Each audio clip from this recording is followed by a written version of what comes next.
Am I live already? I cannot tell.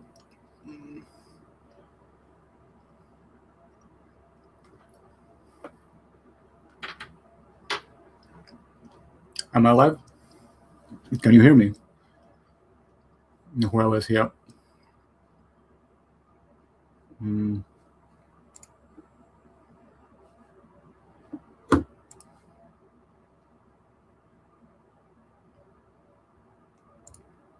I should already be live, yeah. I think. Let me just make sure that everything is adjusted. Yeah. Okay, cool. Awesome.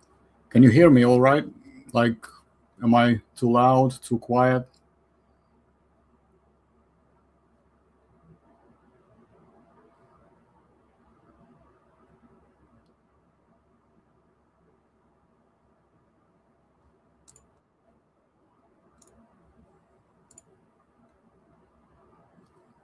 Thank you. Okay, now just trying to make sure that I'm. Oh fuck! My camera is blocking part of my taskbar icon, so I can't see shit. Hold on a second. Yeah.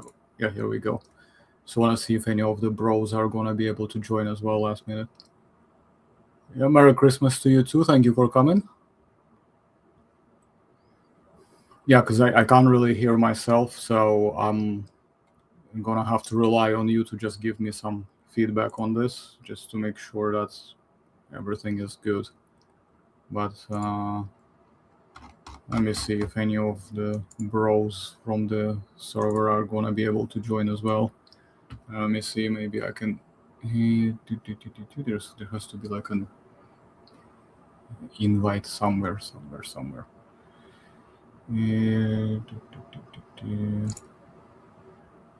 Yeah, we're just gonna invite some people in as well.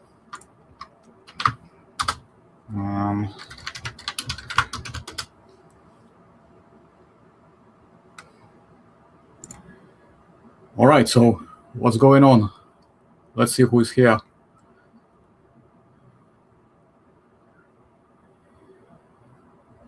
Draco, Tyranno. Why are they upside down? Why did I hang them the wrong way? Oh, fuck, hold on a second. Yeah, let me fix this. I didn't realize I hung them upside down, right? Oh, shit.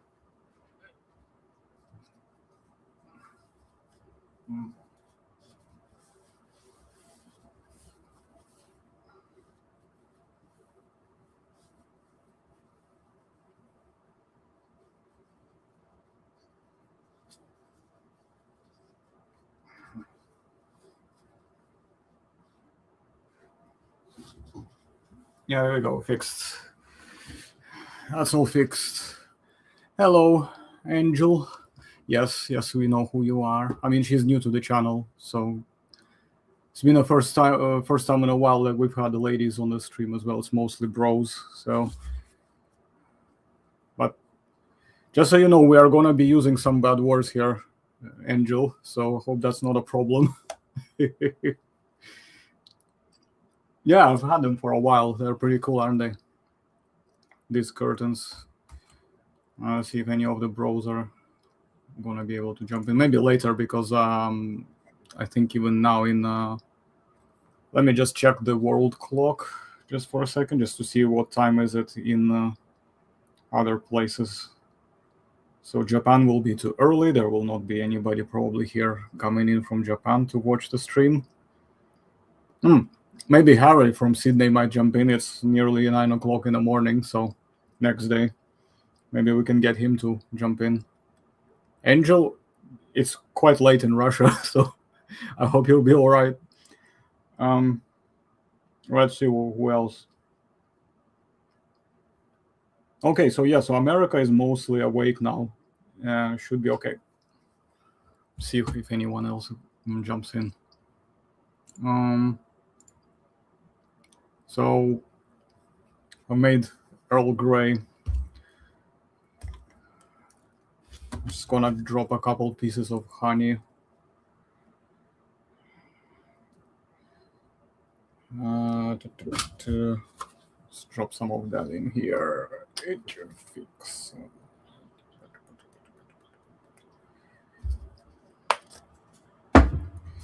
And so we're good. Oh, bro, Japan is like the best thing ever. I mean, I am there literally every year, and each time I go there longer and longer. Like I started off with 1 month trips, and now I'm like basically going there for a couple months. Next time, who knows? Maybe more. So, no, I think I'm the only one who speaks Russian here. I'm sorry. I don't think there are any other Russian speakers. At least nobody has joined the stream because, I mean, there are many Russian speaking people following me in on Instagram, but I have never seen them actually jump on a stream. You're the first one who actually did. Да, я тоже люблю болтать на стриме.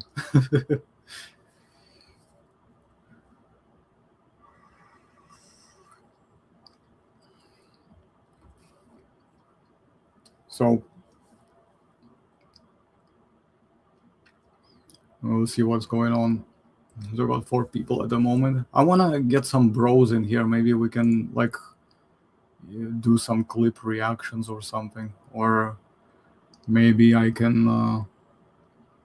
let me see. Maybe I can show you some... one moment. One moment. Maybe I will show you some screenshots from my trip. Just need to go to my profile.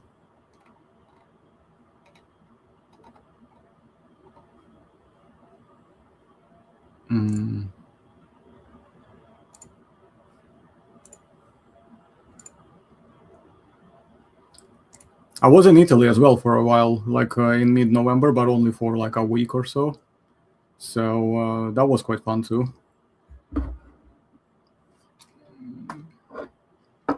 But Japan is still like my favorite place so far. Like I don't think I've been anywhere else where I would like more than that.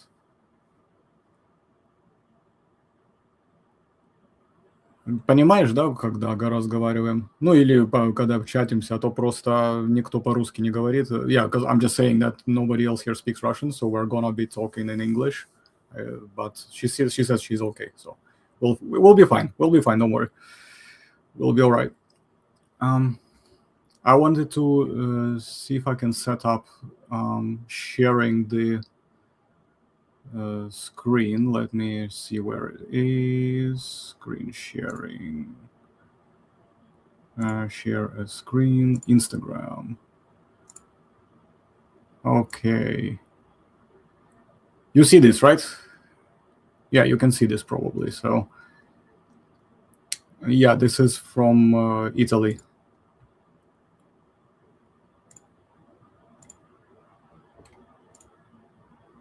I put the video on mute so you can watch without the sounds. So this is in Milan from my trip in November.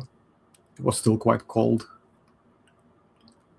Well, I mean, like in London, it was maybe like plus 12, sometimes plus 16, but you could not go out without a jacket. This is near the castle. That's when you get inside the castle, and then you go further in. That's basically inside the courtyard of the castle.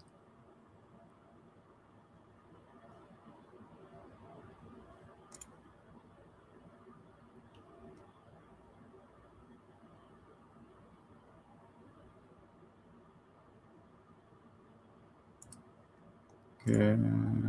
Just some more photos, basically, inside as well. There's armory there as well, and there's just like lots of different cool spots there, like lots of fresks, lots of drawings everywhere, paintings, effigies like this, tombstones, you know, knights, obviously, because I'm obsessed with knights. So there's that, and just lots of really cool stuff there.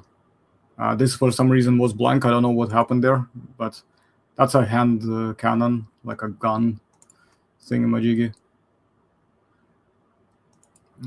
So let's see what else.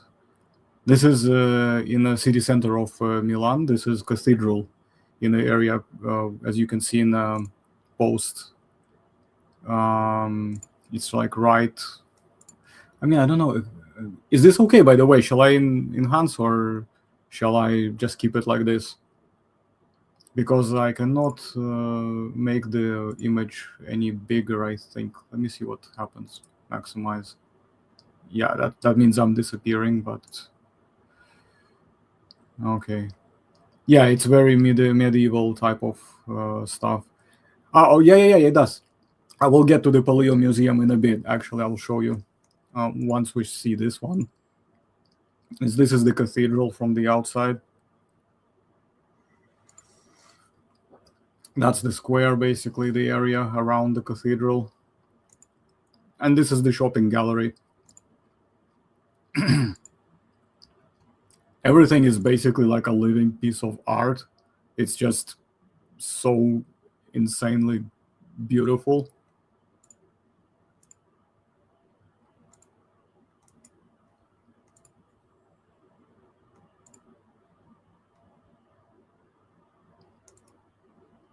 Like coats of arms, basically. Even the Roman one is here as well. There's just so many different things. And this is inside the Brescia Castle. This is another really nice medieval city in Italy. So I'll just let the video roll for a bit so you can have a look, and I'll just read the messages if there's any. So yeah, Italy, especially like in the north, it's more medieval, whereas more in the south is a bit more like classical, like, you know, Greek and Roman kind of style. And since I was in the northern part, so it's more like medieval in that part as well. I'd say, yeah, it's absolutely gorgeous. It's the thing is, even the camera, you know, the camera doesn't really give you a full impression. You have to actually be there to really absorb it. There's just some armor pieces, some weapons, coat of arms of Brescia, a partisan, another coat of arms. These are some later time period. This is not a medieval one, but this is like much later. Just a couple doublets, some muskets, sabers, some artwork, and the album basically dedicated to this. That's the description there. And just have a bunch of like pieces of work here and there all over the place. This is inside the museum itself though, and the castle. This is the tavern where I went to eat, and it's a proper medieval tavern. Like, look at the outside, for example. It's just, yeah, it's like medieval Renaissance. It's a bit of mix. No. The other one was like early modern stuff. That's way after the Renaissance. Yeah, the stream is gonna just get uploaded to the channel as a full video. Like I'm gonna save it on the channel as well after it's done. So it's not gonna go anywhere. So if people wanna watch later, they can catch up.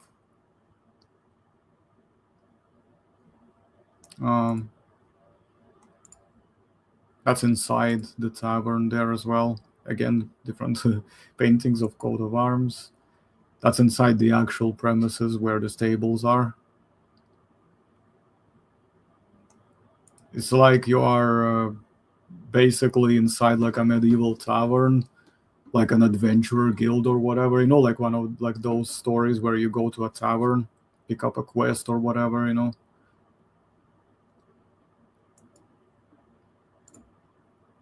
Pasta, of course, we have pasta. This is the main course with some wine, local, everything local as well. Very nice food. And the cake as well, very nice too. Let's go to the next post. This is the city itself of Brescia. This building just looks freaking amazing. It looks like out of this world, and this like all these zodiac signs and stuff as well. It's just really awesome. I really had a lot of fun exploring this place. And the food was delicious. Like, Italy does have delicious food. It's different, obviously, from the Japanese, completely different. And to be fair, like, probably you could argue not as healthy because a lot of carbs and calories there. But Japanese food, depending on what you eat, can also be very big in calories. So.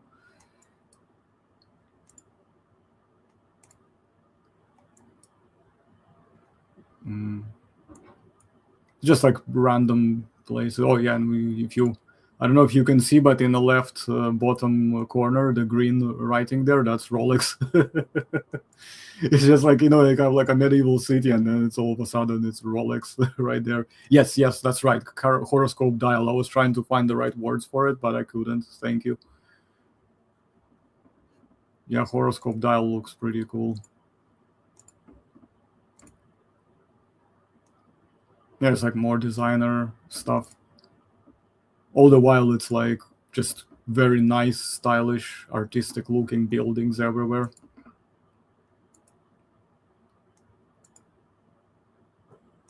Just the entire place is a piece of art, to be honest with you. If you've never been to Italy, I definitely think you should go at least a couple times, because obviously Italy is very different in terms of like areas and regions. I think next time when I go, I'm gonna go to Florence. I'm more inclined to, because I want to really go and see Florence properly. I've been there a long time ago, but I haven't had a chance to really explore it to my heart's content, and I want to try and do it sometime. There's like areas and streets like this, although you have to climb quite a bit, so yeah, could be a little bit heavy on your, physique, but it's good exercise. It's the view on some towers as well. It's just more paths here and there. It's just the entire place. Like, this is the entrance to the castle, as you can see. Castello is basically castle.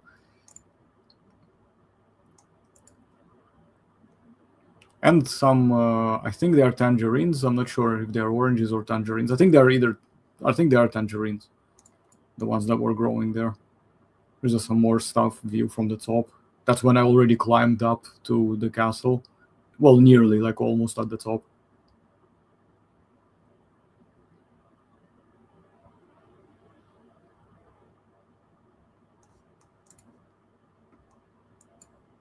And there's some statues. See, even look at this is the pizzeria building. Like, even pizzeria building looks like a piece of art. Like I mean, what? It's pretty cool, isn't it? And of course, you have some random stuff like this. Now, if this was a dinosaur, it would be even more hilarious. But Rhino is crazy enough. Like, what? It's just out of nowhere. This life-size maquette of a rhino just hanging in the middle of a little tiny square. Just out of nowhere. And just some more view of the alley. Like, look at the the walls, the doors, everything, just the tiling, the pavement. It's like all of this stuff is just so freaking medieval. And by the way, pizza is very nice there if you know where to look. As long as you go to if you go to specific places there that are actually run and staffed by locals primarily, you will have a very nice pizza there, as long as they are made like by traditional Italian like ways and stuff. So, and because I'm friends with a local there, so because we met up, hence why it was not a problem. And here we go. This is the dinosaur time. This is the prehistoric natural history museum in Milan. And this is Venator, the Italian dinosaur, very well known one in the region because it's like, even though it's only a few pieces of bones, but there are not many dinosaurs in Italy, unfortunately, so they have to make do with whatever they have, I'm afraid. But this statue is freaking amazing. It looks really cool. Like, just really gorgeous. I don't see any other mods around. Why are they? I'm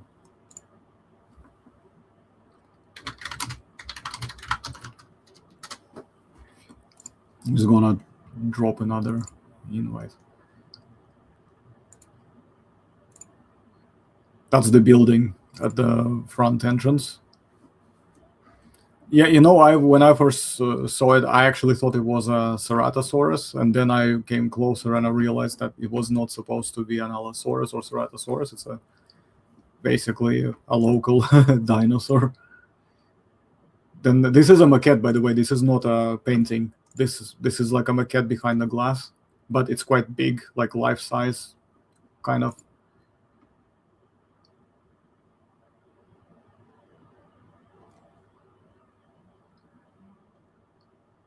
No, Megaraptoran. It's a Venator. It's a Ceratosaurus. Like it's the same as Ceratosaurus, kind of, sort of, whatever. There's some local megafauna as well. This very cool looking little dino, apparently Italian as well.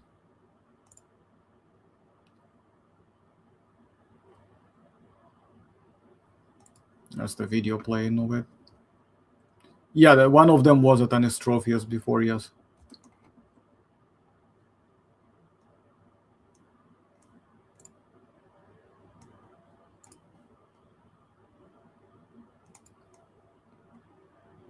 It's like an old book, really old.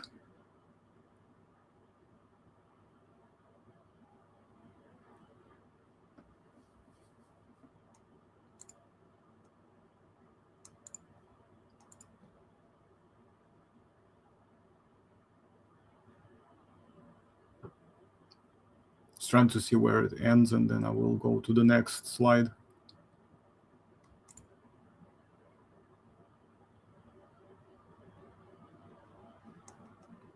Okay, yeah, it restarted now, so we can go next. So yeah, that's just basically the article. It's just a small dinosaur that got preserved with a bunch of like insides with it.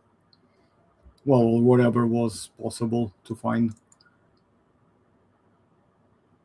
There we go. That's dinosaurs in Italy.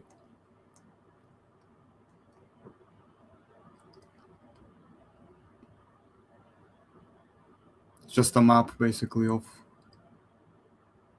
some places where stuff was found before.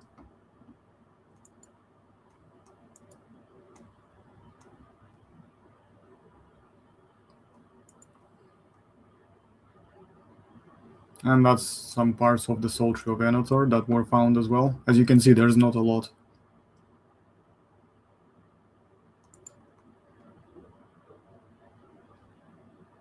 What do I think of Nano? Well, I mean, what is there to think? It's what it is. I mean, it's whatever. Yeah, marine reptiles in Italy are more common than dinosaurs in terms of fossil record, I'm pretty sure. Like, in fact, anything else other than dinosaurs seems to be more common in Italy to be found than actual dinosaurs proper.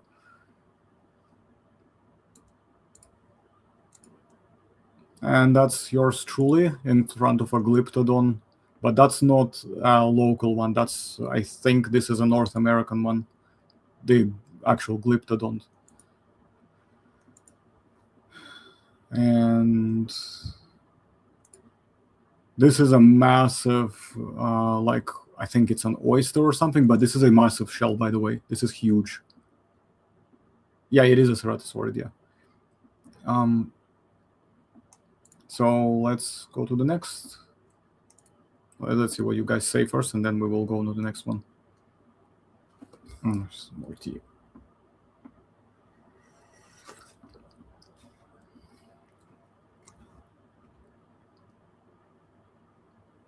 Yeah, it's possible it was underwater, yeah. And this is in Turin, actually. This is in one of a really nice restaurants there. So that's a different city. About maybe 1 hour and a half, 2 hours away from Milan by train, I think.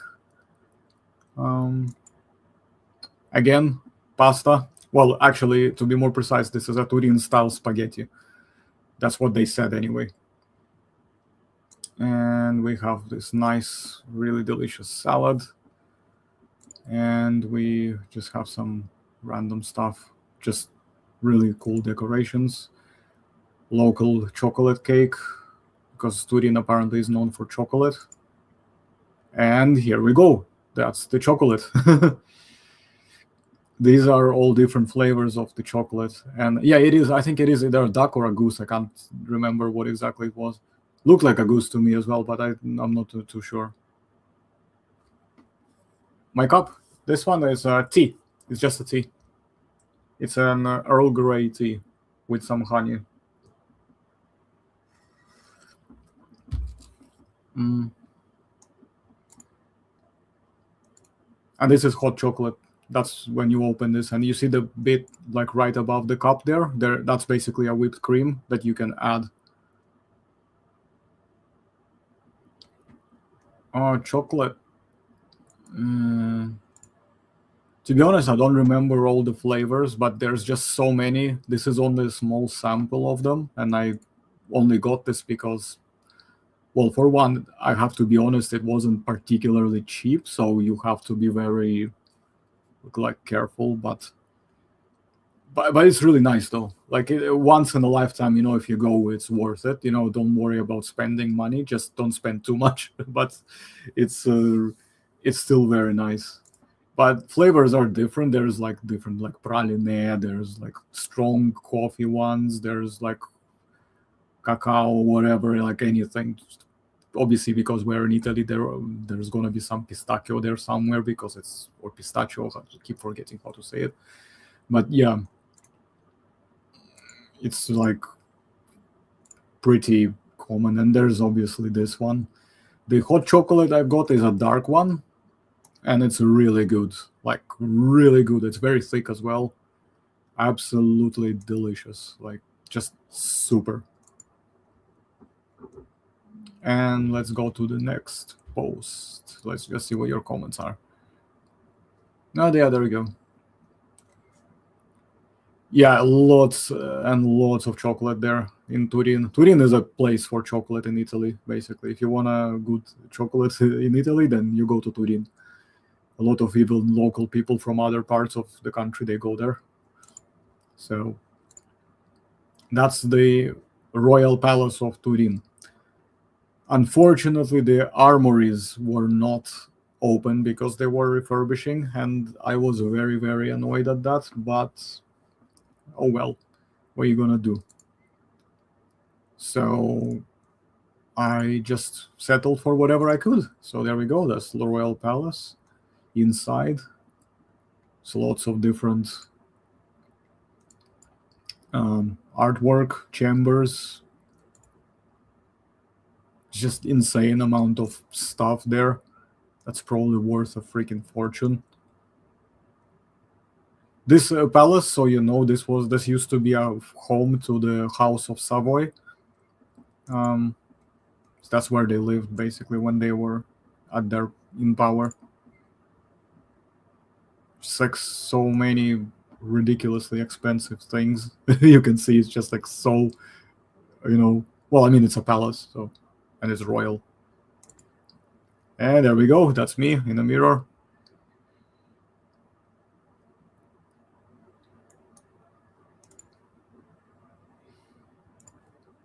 Yeah, it's really pretty, isn't it? Like, look at this. Look at this. It's insane. Just absolutely insane. Like all of the paintings everywhere. It's just mad. And here we go. That's me again. Just decided to catch a shot in the mirror right there as well.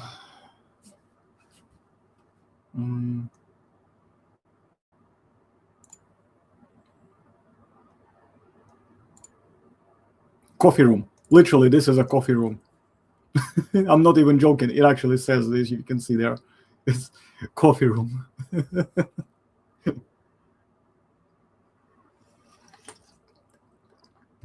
Like, bro, imagine having like every single room separate for every single activity. Like the room where you just sit down to have a conference, then you have the room for having a coffee, then you will have like a dining or whatever room, or other kind of chamber or whatever, just anything. This is the ballroom, by the way. This is where they would be, like doing dancing and stuff like that. Yeah, glasses were pretty dope as well. Everything about that place is dope, to be honest. Ballroom. Here we go. Just some more close-up view of the label there. These are Greek. These style, the drawings, these are Greek. But I mean, they are probably Renaissance. The reason why they're Greek is because during Renaissance, a lot of the classical motifs were coming back into fashion, but they were just being rebranded and reimagined, basically, with a modern, at the time, touch. So that's why it looks very Greek. This crazy looking room as well. This is like what was it?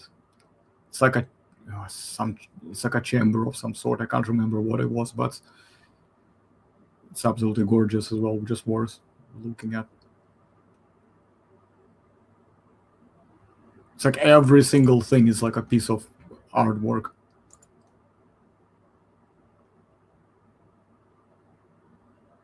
And then there are like some stairs. Obviously, they're closed off, but like imagine actually going to this place where every single path is open and you just get to free roam and explore everything, obviously without doing anything to it, just simply walk around and just chill. Imagine if the entire place, every single part of the premises was open and you get to like go there with a girl on a date and there's like nobody else around. It's just you two in the entire palace, just walking around every single room, just exploring. Pretty crazy, isn't it? That would be pretty dope. So there is an idea, I guess, potentially. And that's the courtyard. That's from the window. I was filming from the palace window right there. As you can see, the window frame in there as well.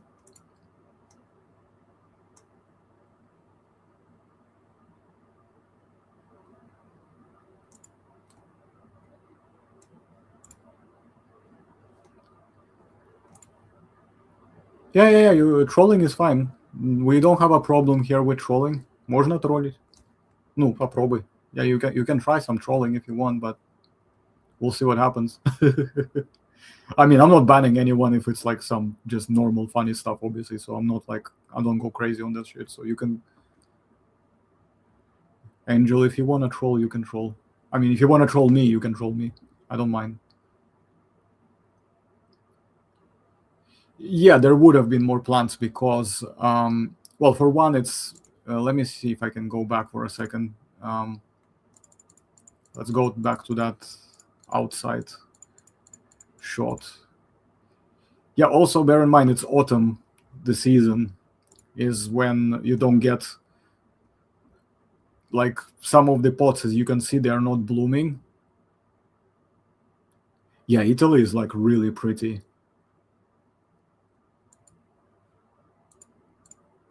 Oh, 1 second. Here we go. That's just basically on the streets of Turin. This crossing just absolutely drove me bananas. Like, look at this. the narrow streets and the tram lines just literally everywhere together with cars. It's pure chaos, and there's like people everywhere. That's not even crazy. Like apparently in like in the south, like in Naples, for example, because I've never been to Naples or to Sicily, they say that it's even crazier. I've been first time in the north part, but I've been to Italy before in 2008. I've been in Rome, Venice, and Florence.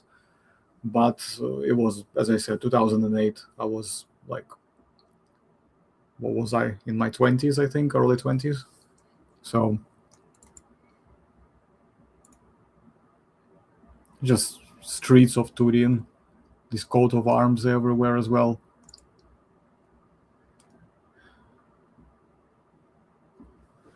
Yeah, everything is just so freaking pretty. Like, it's unbelievable.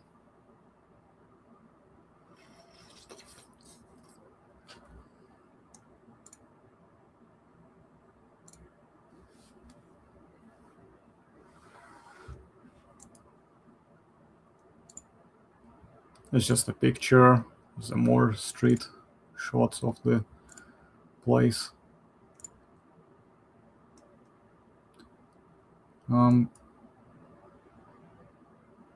Yeah, you see like trams, cars, like everything together. Like, it's mental. In Japan, you would not see this kind of stuff. Like, it just doesn't happen. In Japan, it just doesn't happen.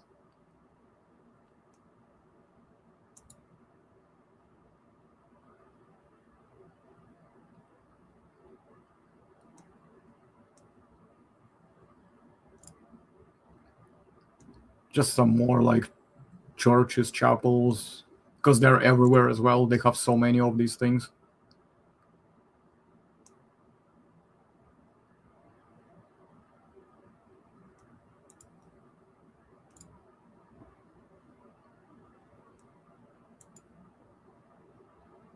Just like every single bit, like you go, you bump into some crazy artwork somewhere. It's just so amazing. The obelisk as well just reminds me of like Heroes of Might and Magic.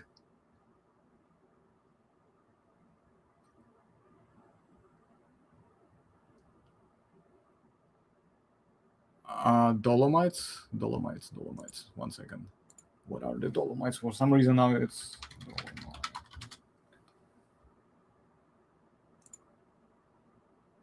Oh, no, I haven't. I see what you mean. Yes, no, I haven't seen because I haven't gone out into the nature. It was mostly like cities. Like, I never actually went to the areas that were more like, natural landscapes. I mean, I wanted to, but it was too cold for it. It's a really nice, cool looking fountain as well. Just like, looks like a quest kind of, location of some kind, like a magic fountain. You drink and you get bonus to your stats or some shit. It's freaking awesome. Some more hot chocolate. I don't know why it got here, but and this is a freaking, this tennis ball is literally like massive. It's huge. Just so you know, it's a huge tennis ball. Like, it's insane. No, I haven't seen Primitive War yet, and I'm not really like big on it. I might watch it someday, but I'm not really that bothered. I have so many other things to watch in my list right now that I just find that I want to see that more than waste whatever time I have of work, on things that I'm probably not really gonna enjoy all that much anyway. I mean, I might be all right, but I'm probably gonna feel like it's meh. It's probably like a B movie level of some shit. I don't know. No offense, but it's just, I don't see it being up to that kind of level. Not to mention the creature designs are kind of meh as well. Yeah, I don't know what this ball is really about. Apparently, it's a very like, it's just there in the middle of the freaking thing. Well, like slightly on the side, but I don't even know what it's supposed to be doing it. Honestly, it's just there. It's literally just there. Imagine for this kind of ball, what kind of racket do you need to be able to, to whack it, racket to whack it?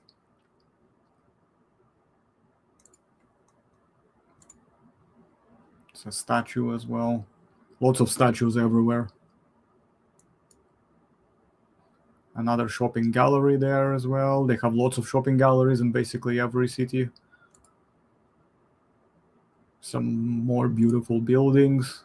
Like, look at the balconies as well. Look at them with these funny looking things.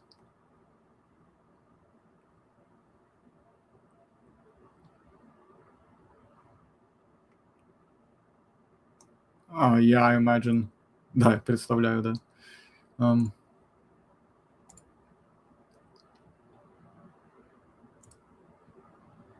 Dinosaurs. These are like dinosaur plushies from the shop window. I decided to take a picture from behind because it looked really cool. It looked kind of cute in it. More.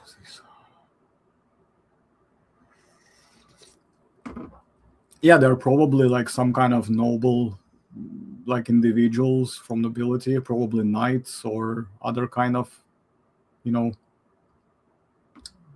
famous historical figures.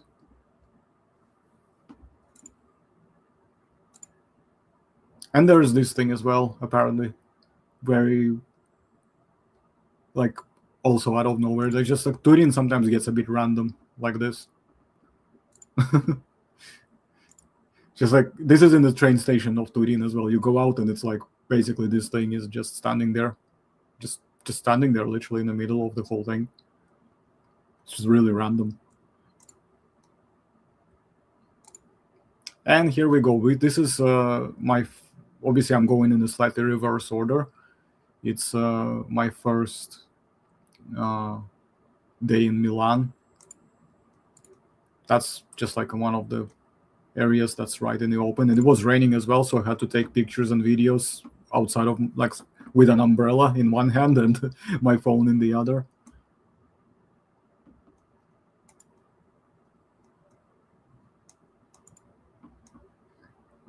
The trams as well, old school trams, pretty dope. Of course, there is a chapel. So many chapels everywhere. Yeah, absolutely. No, it's a bull. It's not a minotaur or anything like that. It's just a bull. Like, I don't know why they put it there. It's a Turin thing. Turin is a bit random like this, unless you know the context behind it. Like, if you're like a local or if you're an Italian or whatever, maybe you can tell me in the comments. If you're watching the stream, but I personally am not sure what it was doing there. It's just like a thing, local thing. Chapel, just streets of Milan in a random place.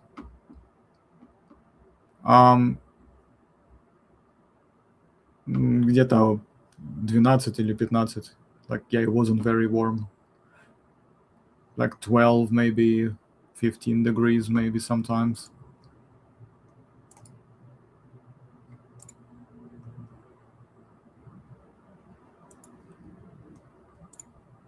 Just like lots of really pretty buildings as well everywhere. And there we go. That's that's the part when it was raining. And as you can see, the pavements are absolutely like ridiculous. Like, you walk around on them and it feels like you're playing Mario the whole time because of the puddles.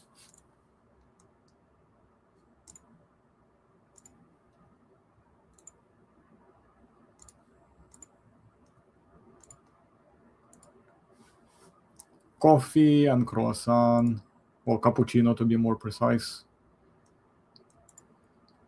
Some more streets and more streets here. It's like cool buildings with plants on them as well. Just stuff like this everywhere. This is basically Italy for you, as in that. Yeah, I don't know what Fahrenheit means. I'm sorry, mate. I don't understand that system. I am a Celsius bro, so you're the only ones who measure in Fahrenheit in America. So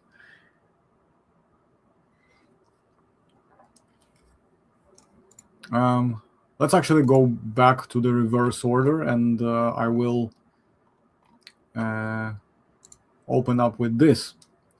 So this is my first post. This is when I was in Japan. This is in Hokkaido, in Sapporo. And these are lupin flowers. They have some really nice looking stuff there, like lots of flowers in Hokkaido. They really like their flowers everywhere. I mean, Japan generally, they seem to like their flowers a lot, so there's always flower beds and stuff like that. So we're suddenly jumping now from Italy to Japan.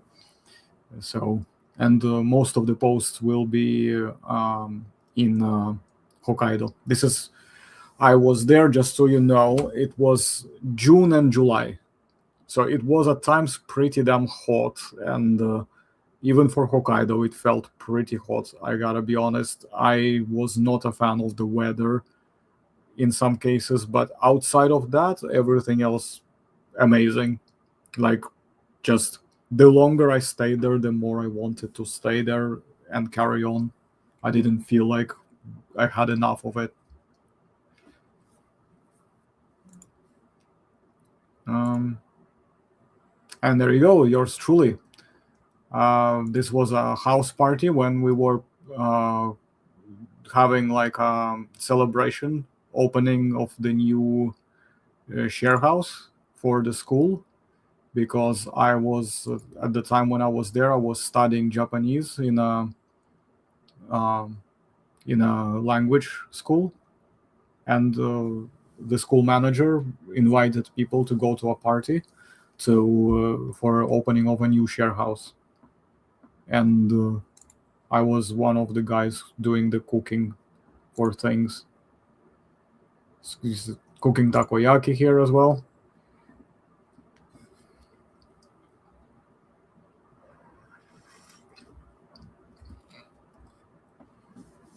It's really fun, and the food is just amazing. But again, if it's your kind of thing, it will be amazing. If it's not your kind of thing, you're probably gonna feel like it's a living hell. It depends on what kind of dietary habits you have and whether or not you have any particularly, fussy or strict preferences.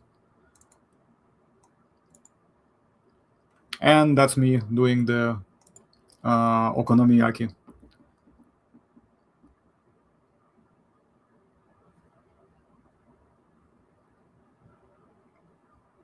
Yep, all done. Ready to eat. It was very delicious too.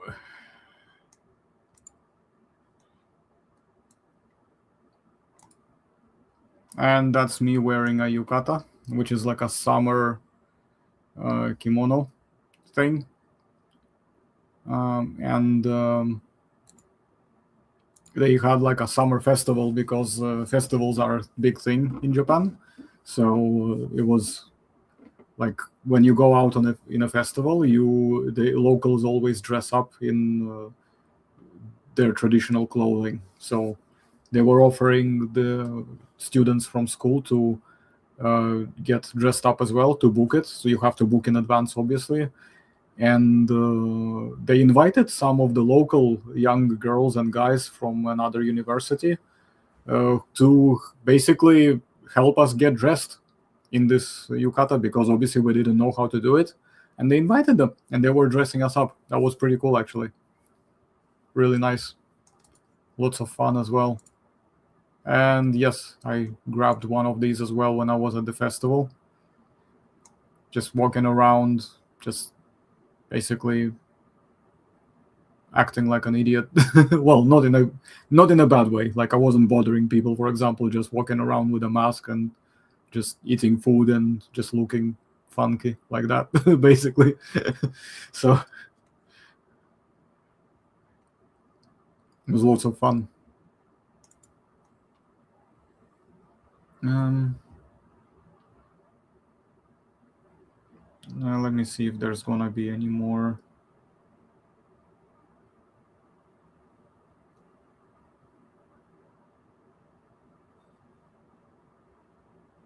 Doesn't look like there's any more people. I was hoping that some of the mods would be joining, but for some reason there is nobody around. Maybe later they might come in, but we've already been here nearly 40 minutes, I think. What is it? Yeah, it's 50 minutes almost. Hello, hello, welcome. So let's go to the next one. It's just a celebration of graduation for some students with some teachers and some beers as well. Nothing particularly special, just a lot of food, a lot of drinks. This is a very nice place. This was in a public bath, but this is a hot spring, so it's not just a public bath, it's a actual real proper hot spring, or in locals as they call it, it's basically onsen. Onsen is basically a hot spring in Japanese, which is very popular. It's really good. It's good for your skin, it's good for you in general, and as long as obviously you follow all the rules and manners, you are gonna really enjoy it. So really nice. So let's see some other slides. So this is the outside, the outdoors area of the onsen. That's basically the whole area, what it looks like. Like literally, that's what it looks like. The entire place is surrounded by mountains, by plants, by trees, by flowers, like this. There's lots of statues of frogs. This is not a real frog. This is a statue. Frog statues in Japan, they symbolize, this whole idea of coming back home safely, because there are words in Japanese that mean basically go back home, and a frog. It's the same word. It's kaeru, and the writing is different. The different kanji, different scripture is different. However, when you pronounce it, it's the same. So what they decided to do at some point, they just decided to adapt this as a talisman, so that you always come back home safely when you go out, be it to work or going for a trip or whatever else. So you always come back home safely. That's why they put garden in the garden. They decorate their gardens with like lots of frogs and stuff like that. I have some frog small like souvenirs as well that I've brought at home too. And this was one of my favorite things of all time there. Oh my god, I look at this now, I want this soup. Now I want to go back. I'm seriously, by the time we're done with showing this, I'm gonna be feeling like I want to go back to Japan again. I mean, I want to go back to Japan again anyway, but this is just gonna make it even more, like the effect is gonna be amplified. So as you can see, different type of mushrooms, some onions on the side, a nice smoothie there as well with different berries and fruit. And we also have noodles. Really nice soup. It was absolutely just, I don't know how to describe it. It's just super delicious. And that's just basically the area where you get to rest. And you also get to eat there. As you can see, you don't eat sitting on the chairs. When the video replays, you will notice that all of the seating areas are just on the pillows on the floor. So you sit there literally just, on your knees, pretty much, like on your butt, so to speak, but on the floor. Like notice on the left-hand side, like you see the pillows in front of the tables? Yeah, you don't basically sit at the chairs. You sit on the floor.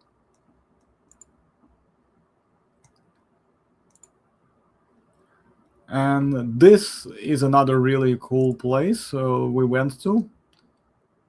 No, I don't know how to cook this, unfortunately. I haven't tried anyway. I will have to look it up if I can. But I haven't personally done it.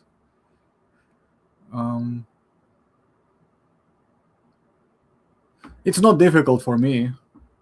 I mean, I'm fine with it, but that depends on your complexion. Like, I'm quite a slim and small statured guy, which is basically similar to what most Japanese people are. I am basically about the same stature as a slightly bigger than average Japanese guy, more or less. If you look on the streets overall, you will notice that most Japanese men will be similar like me, basically. And I am still on a bigger side of things by their standards, and I am not big guy at all. Like in Europe, I am a midget. In America, I am an absolute like an ant, basically, like an insect. But in Japan, I am slightly above average when it comes to the stature and height, etc. So it depends. And this is a very big lake there. It's called Toya Lake. Very nice place as well. That's on a train. As you can see, there's like some fields just to get some views on the nature. And some fish just swimming around casually. This is not koi fish, to my knowledge, though. This is a different type of fish. Or maybe it is a koi fish, but just different species. But they're not this, like, the bright ones that you always keep in the gardens or in the ponds. This is a different type of fish. But you can feed them. There is a place where you can buy food for them, and you can feed them as well. And there is a lot of them. Like, this is one of the packs, but there's more of them here and there. Went to what they called kind of like an Italian sort of restaurant, but with a Japanese style. But as you can see, like, it's mushrooms, peppers, and spaghetti. Again, pasta, spaghetti.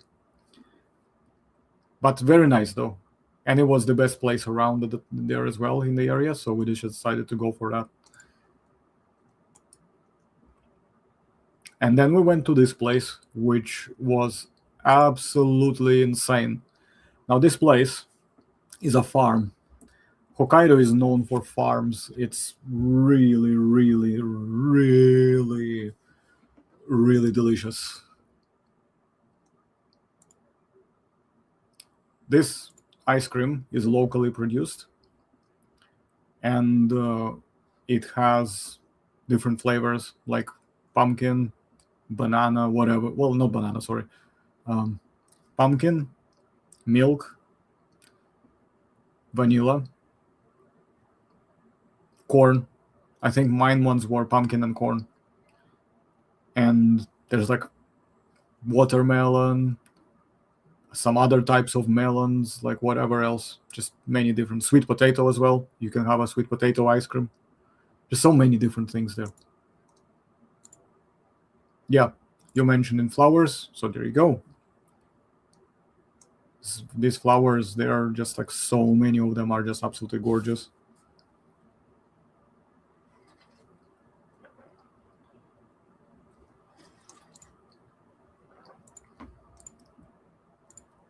And more flowers.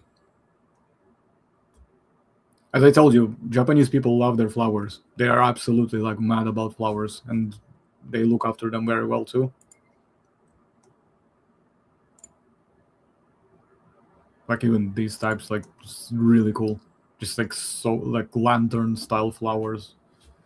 It's absolutely freaking amazing.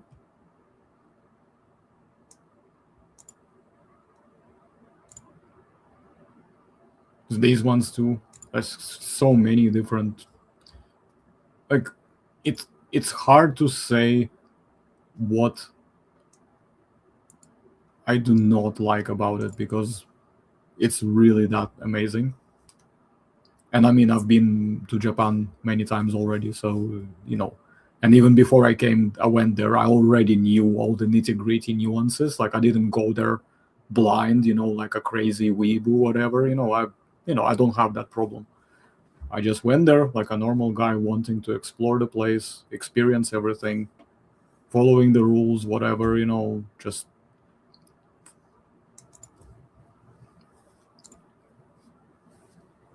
So it was really nice. Definitely going into 2026, so next year, but more towards the end of the year, I think. Save up money.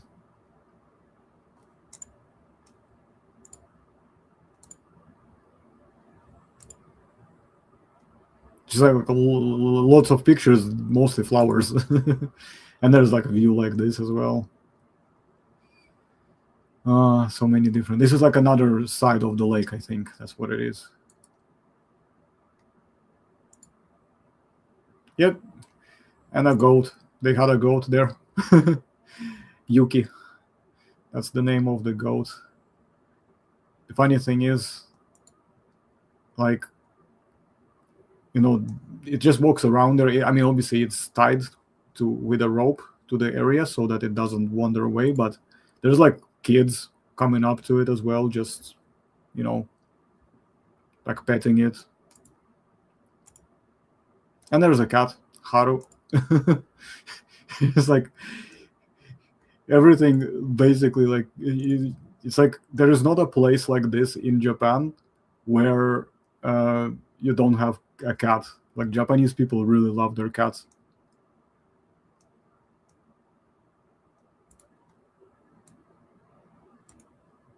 And then it decided to flip like this. So kind of gave it a bit of a pose for the picture.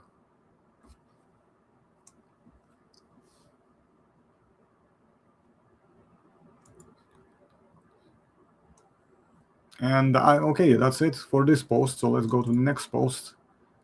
And here we go, more food. I mean, if you haven't already been convinced that Japan has like crazy amount of insane and delicious food, this for me personally is pretty insane. Like this is crazy. Oh yeah. In Turkey they have cats everywhere, but in Turkey most of them are strays. In Japan, there are only few areas where you can find stray cats, but most areas they don't have them. But there are some places they do. Like there are certain areas, like in the temples, for example, or in like shrines. In Kyoto, for example, when I was there, in a Fushimi Inari shrine, they had lots of cats there as well, strays. But they're not as common. In Istanbul, I've heard there's lots of stray cats there. But yeah, this meal, just amazing. Like massive bowl with a bunch of fish on top, then you have some rice underneath, then you've got this soup as well to top it off, and that's your meal. And it doesn't cost a lot, by the way, as far as I remember. Really, like, not expensive, like super good price. My god, like, what would I give for another one like this? That's another one. That's the one that one of the friends had as well. And there's another one there as well. It's just so crazy. This freaking food, man.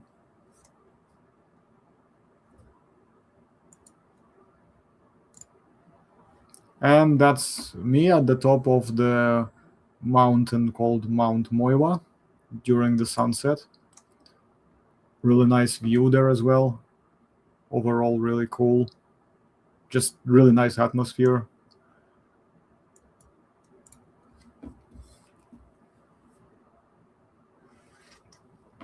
Yeah, that's one of the reasons. Well, I mean, I speak Japanese. That's why I had no problems.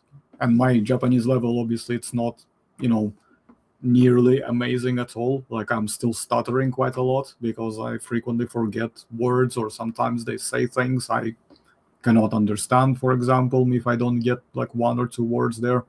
Or sometimes they just speak so fast because I start talking to them and they feel relaxed and they start talking really quickly, and I don't understand what they're saying when they're speeding up too much. So it really depends.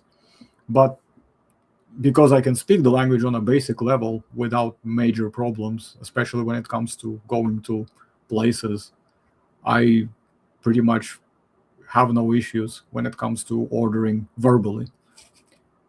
When it comes to reading and writing, of course, is a different story, but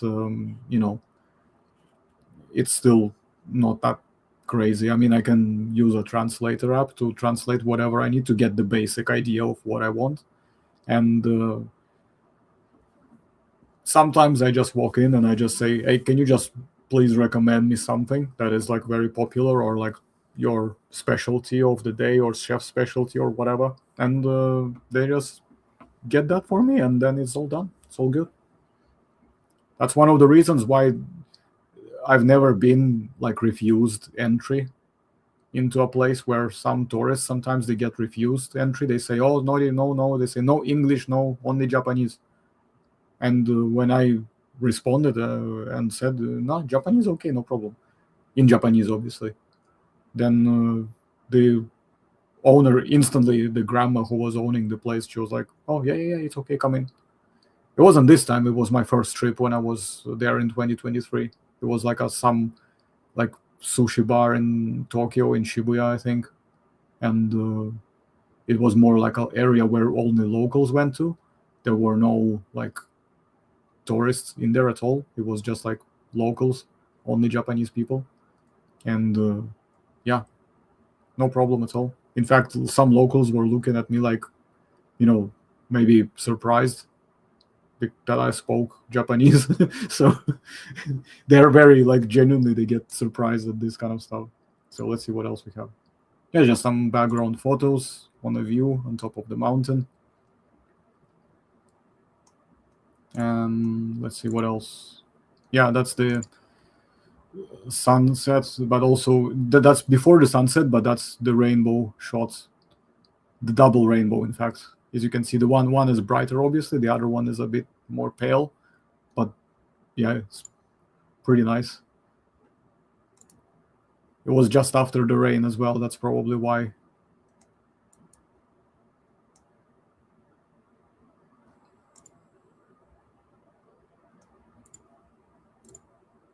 And that's the sunset in that same area, but that's already when we waited for the sunset. It was absolutely gorgeous.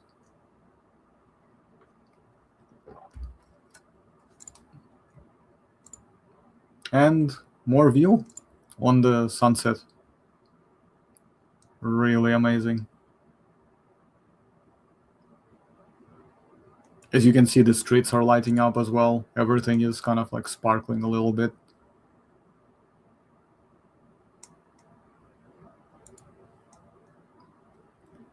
And I think that's it. Yeah, that's it. So let's go to the next post.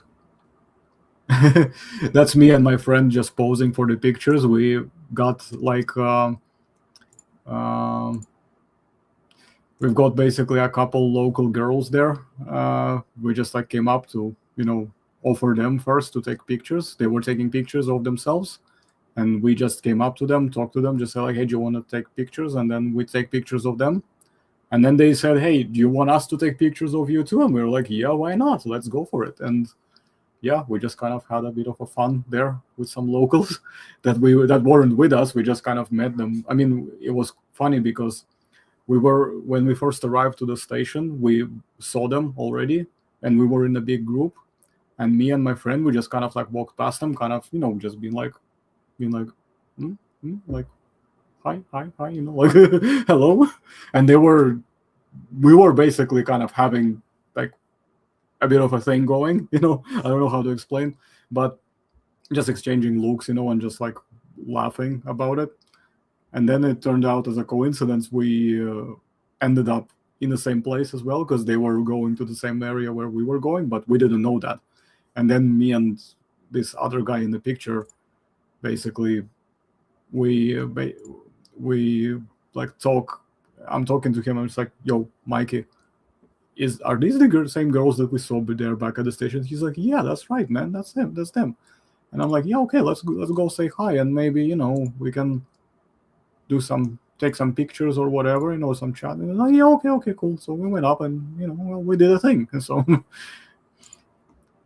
what else? Oh, this.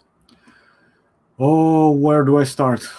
Oh my god, parfait is a very big thing in Japan. They love their parfaits everywhere, and there are some parfaits that are literally the same size and height, like probably, well, not like me, but very close. Like if I stood up next to that parfait, it would be up to like my chest. Some of them. These are not them, but there were shops where I've seen them showing like a fake sort of maquette of a parfait of that size. You need probably like 20 people, maybe more than 20 people to be able to eat it. I have no idea how many people you actually need, though. I've never heard like who ordered this or not, but it's pretty crazy. I've seen some like insanely big, but these ones are just normal one-person portions, and really nice. Oh, everybody disappeared. What happened? Everybody's bored of me. Right, I'm just gonna go look at some things for now.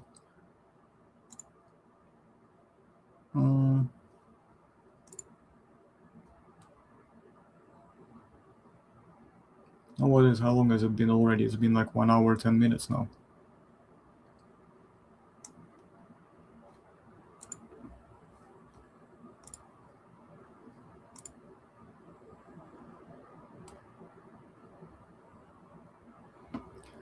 I'll wait for some more people to show up and then I'll continue.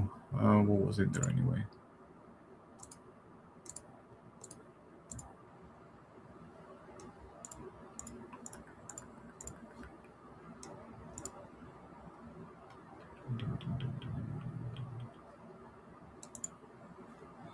I'll go to this one here. Okay, someone came back already. Why are none of the mods coming in? What is going on? Like, usually I have a few people here and there who jump in even at this short notice, but today nobody seems to be up for it. Oh, there you are. You've made it as well. Nice to see you. Because everybody else just suddenly disappeared. I have no idea what happened. Like, I've had a few people here and then suddenly just everybody just like teleported away.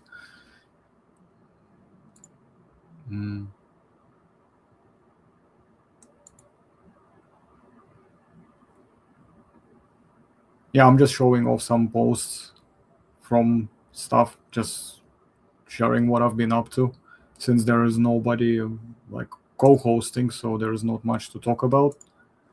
Just catching up and talking to people about shit that I've been up to. Oh, here we go. More people coming back. Keep seeing some notifications. Just give me a second. I'll quickly check what's going on. Never mind. It's all good. Okay, so yeah, this is another very cool place. It's like a big, there's a mix of locations here. It's like a lavender field, basically, where you get a lot of lavenders everywhere, and the smells are obviously, well, very lavender. And you also have a lot of stuff in the shops, just everything made of lavender. There is also lavender ice cream. Surprise, surprise, because everywhere you go in Japan, it has an ice cream of something there. It's like everywhere it's an ice cream. There we go. This is a pumpkin ice cream mixed. Is it a pumpkin or a melon? I can't remember what it was. I think it was a melon. Yeah, I think it's a melon with the lavender. It's really like crazy stuff there. Always ice cream somewhere. Just more of the lavender fields. This one here, see the butter on the potato? That's a lavender butter. This butter is made with lavender as well, and it's amazing. Some more lavenders, some more fields there with both lavenders and other stuff. And they had a lot of hornets, by the way. So if you are scared of wasps or hornets or bees or any other kind of bugs or insects, you might potentially get scared a few times there, because hornets are flying there like crazy. So let's see what else we can show you. I mean, there are a few other like things here and there, but there's really not that much of stuff. It's just like let me see. Yeah, that's it back. Because a lot of the other pictures, they're just like with me and some people. There's not like much to show off when it comes to places. So that's why I'm not gonna be going into that too much.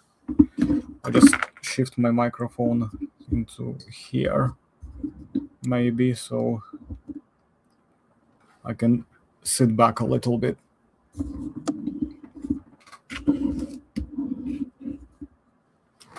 All right, so now we're gonna relax a little and talk about stuff. I mean, I take it that because it's Christmas in most of the, well, in Western countries anyway, it's like you're taking a day off regardless of whether you want to or not. Like, if it was any other day, I wouldn't mind going to work because every work day that I go out, I make more money. And every time I make more money, well, that means I'm saving for another trip. So it's always good. But it's just, yeah, Christmas is just one of those days that it's like, yeah, do you want to go to work? Oh, no, no, no, no, you're not going to work. You have to take a day off. Even if you've got nothing else to do whatsoever, you're taking the day off work. To be fair, though, sometimes it's not a bad thing. In fact, tomorrow, is it tomorrow? And what is today? Is what? Today is Thursday, isn't it? Yeah. So next time at work, I'm gonna be on Sunday. I'm working on Sunday, and until then, I'm off. But I was working a couple days before Christmas as well. So anyway, Max, what were you cooking? If you're there, like, what were you cooking? Any new things like local stuff, Swedish stuff? Because you're from Sweden, aren't you? So is it stuff like your local things or Italian, something else, German? Just curious what kind of stuff you were up to. Anyway, I mean, people who are here as well share maybe a few things. What have you been doing? Because it's been a while and I haven't had time to really produce any content for the channel properly. Because I was meant to chop up that other stream that we did with a few people here when we were reviewing um, some of the late Cretaceous, North American, whatever stuff from the prehistoric planet. And I still haven't had time to chop it up to upload it as separate, shorter videos because I've just been really busy.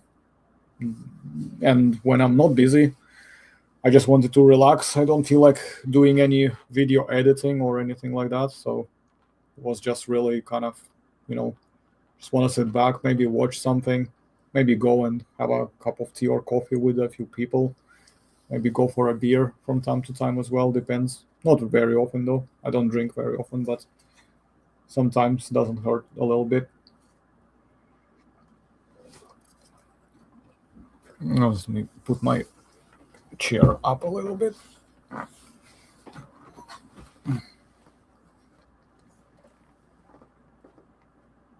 So anyway, let's hear it, guys. What have you been doing? Anybody go anywhere interesting in recent times? Like in autumn, in summer, or any plans to go anywhere? Max, I know you were in Japan as well during the same similar time as me, but we were in different areas, so we couldn't meet up, unfortunately. But please share. Where did you guys go, or where are you planning to go next year?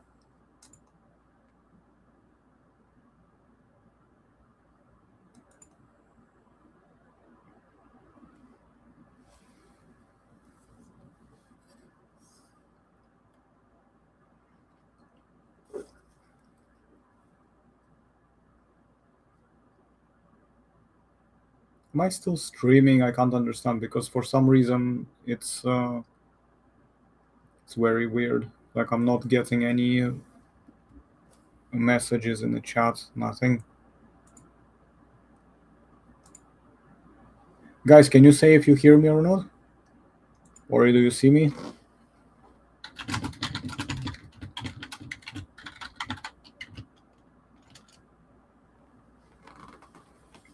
Just double check.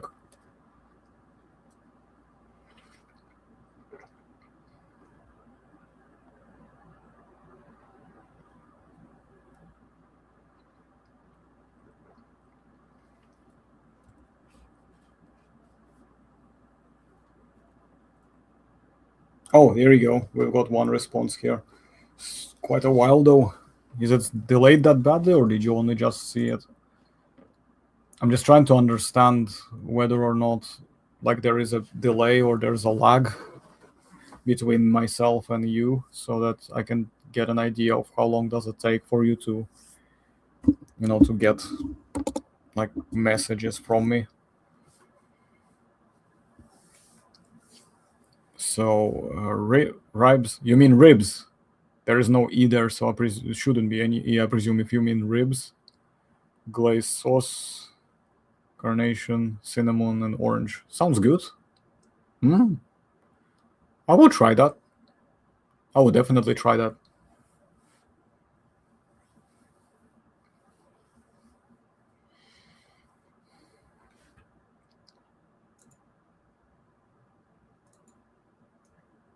Okay.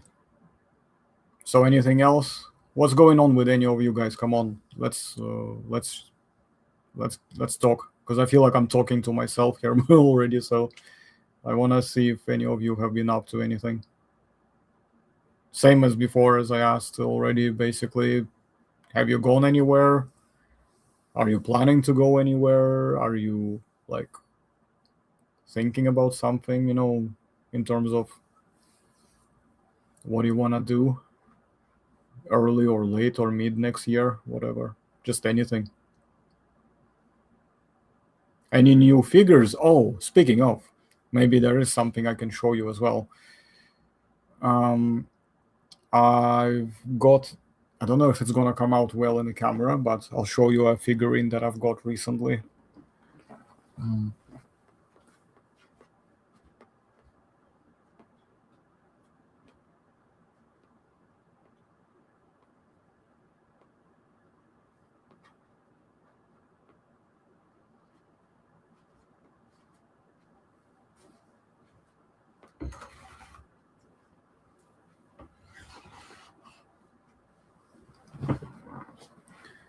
So this T-Rex is a Kyoto, so that's a Japanese one.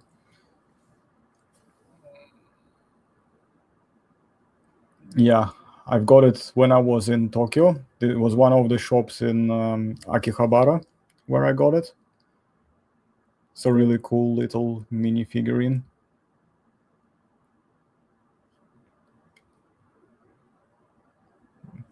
Yeah, muffins sound good. I would have a muffin. Not now, but in general. I wouldn't mind having a muffin. But yeah, let me see if there is any way to. Sometimes when you put your hand behind the thing, it allows you to focus a bit better. No, it's good. But you get the point. There's this one here. This one I still cannot work out what brand it is. Slightly bigger T-Rex.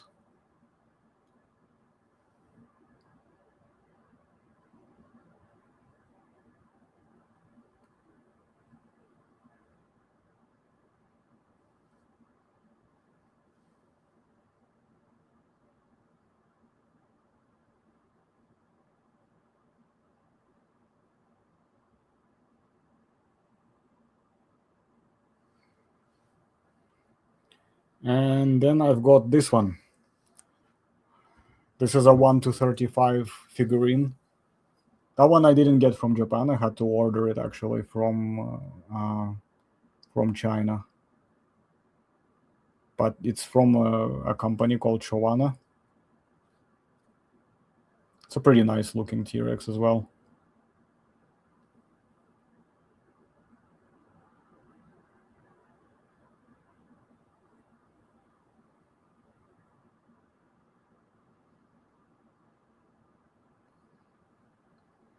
And if you want to compare size, here they are.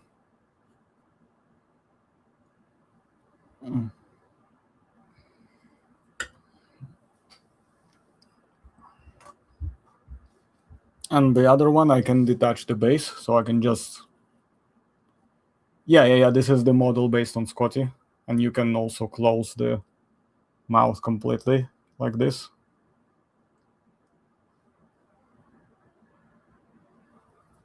I just like to have it like a slightly open like that.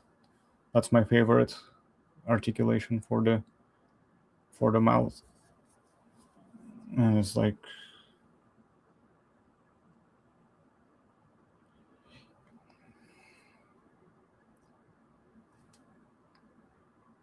some of the detailing as well.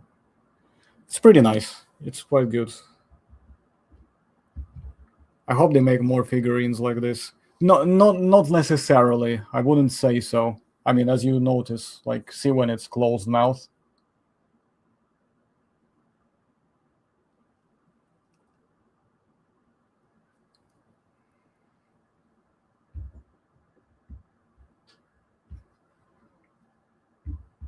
Just want to put it back. Sorry, 1 second.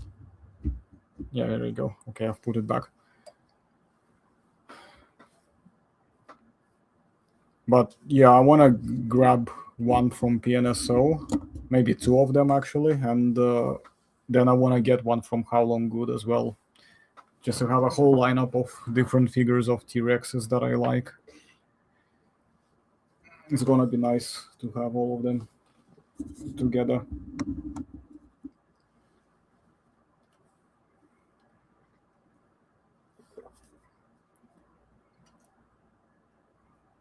But the thing is, I'm trying to also not spend too much money on stuff. Like, the only time I've recently spent money was buying games, and I bought a couple games on Steam because they had a good discount for Christmas, and I've been basically playing it for like a couple days now.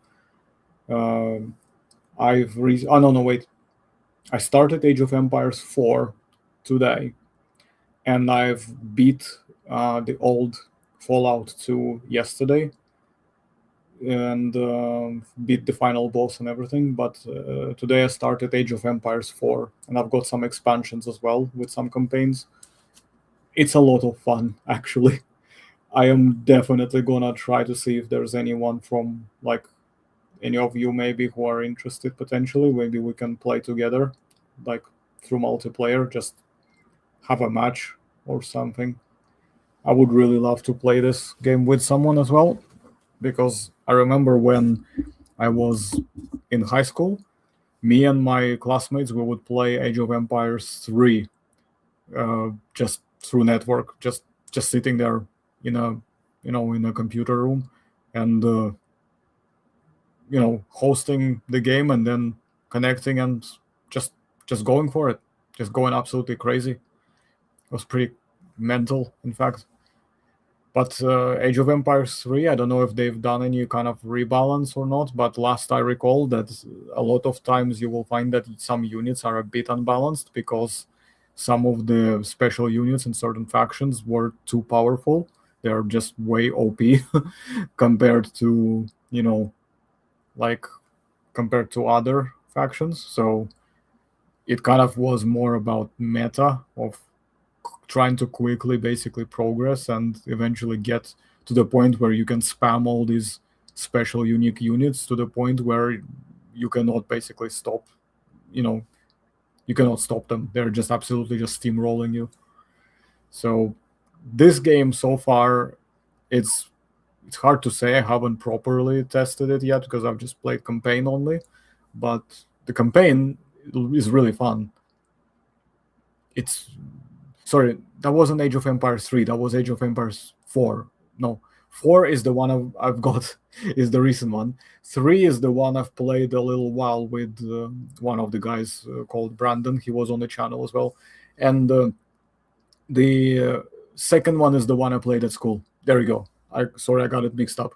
People are probably going to be being like, bro, that's wrong. No, that's the second one. Is the second one that I used to play when I was at school.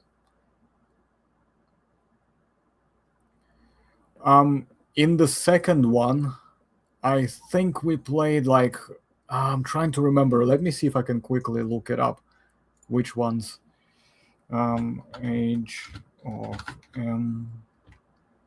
Empires 2 Factions.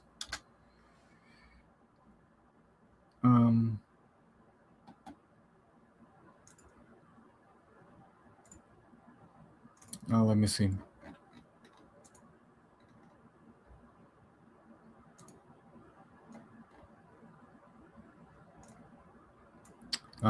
It's being super slow.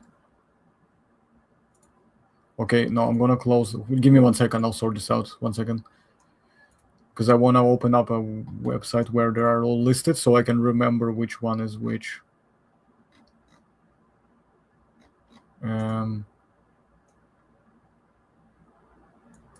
Age of Empires 2.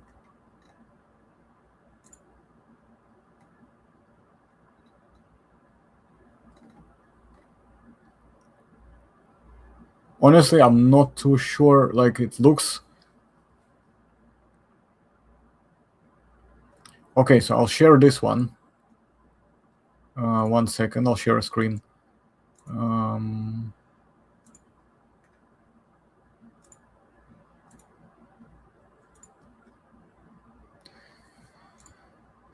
So apparently they have Armenians, which I don't remember if they did. Maybe it's a newer version, but I'm gonna have to have a look again because I never knew they had Armenians like back then.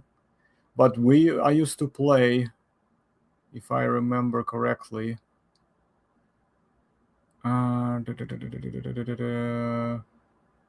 Teutons, I think, because Teutonic Knights were pretty OP.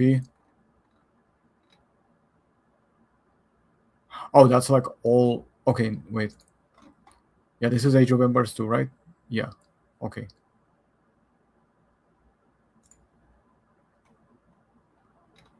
It's just like a very basic things.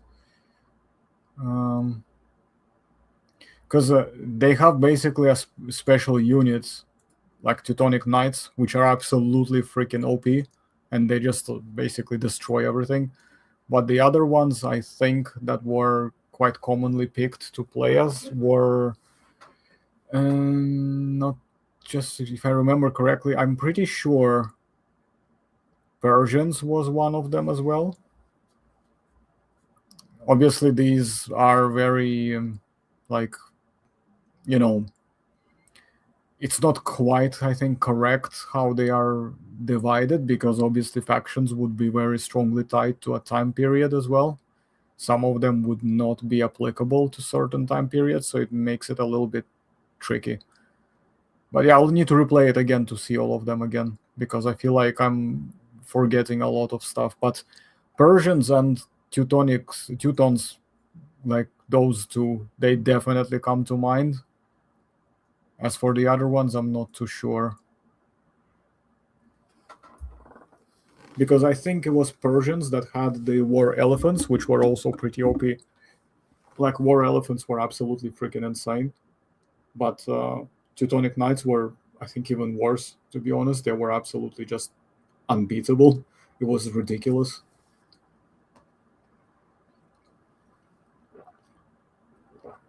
Okay, guys, I'll tell you what. Let's maybe go for all the way until maybe 2 hours, and then after that, if no more people show up, I'm probably gonna end the stream, because like there's no point just sitting here and chit-chatting for too many hours when there's only few of us here. I would hope that someone would join in as well to just, to have fun together. But yeah, it seems that none of the moderators are available either. Everybody's just doing their own stuff.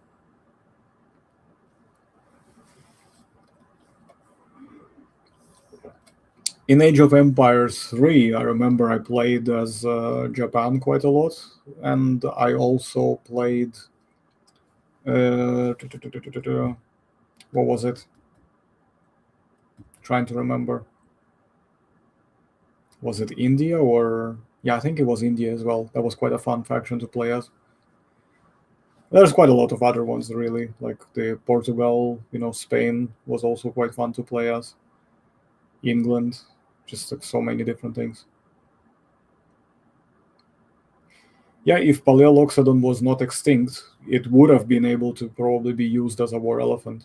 Also, bear in mind that some of the war elephants were used as, the ones from Asia, not the African ones. Although I do think that some war elephants were used in Africa, like by some African factions in the classical period. But I don't think that war elephants in Asia. Wait, no, I think Timurid Empire used war elephants. Maybe they weren't like as big, maybe as African ones, but I do know for a fact they use them. It's in fact quite frequently documented, and India used them as well, or whatever they were at the time, like Sultanate of Delhi. I can't remember at the time what they were, but they definitely used elephants. But yeah, Paleoloxodon would have been absolutely crazy if it was still alive and it was possible to use them as a war elephant. That would be absolutely insane.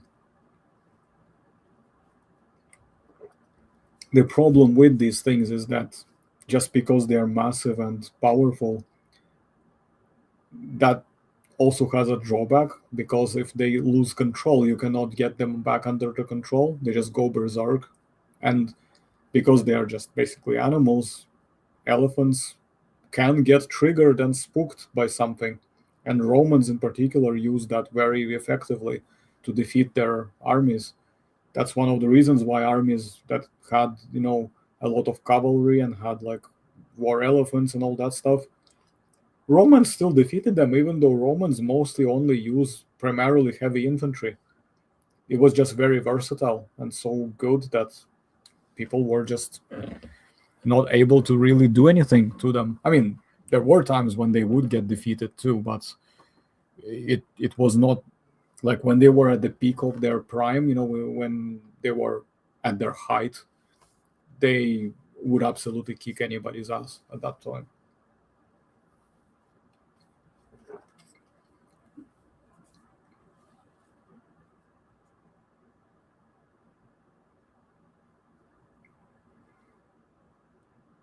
Um, yeah, maybe, yeah, because yes, obviously we're talking Carthage. Because the thing is, Age of Empires, first one is based on the classical, like ancient and classical time period, which was a very fun game as well, by the way. In fact, maybe I need to replay it. Um, the second one, if I remember correctly, that one was based on medieval time, so like early and up until late medieval. The third one is primarily focused on like late medieval slash Renaissance, I think, mostly, or like early modern stuff to a degree too. In fact, I think many of them were early modern already. Whereas this fourth one, it seems to go back to the Middle Ages, but in some cases overlaps with some Renaissance time periods, and it's pretty cool actually. It's got like a really nice narrative campaign. I'm currently playing as like Norman slash England English basically. So, but it's mostly Norman campaign. So it's a lot of fun. Started with Battle of Hastings and then went all the way to Lincoln, and I'm kind of like halfway through the campaign for Normans at the moment.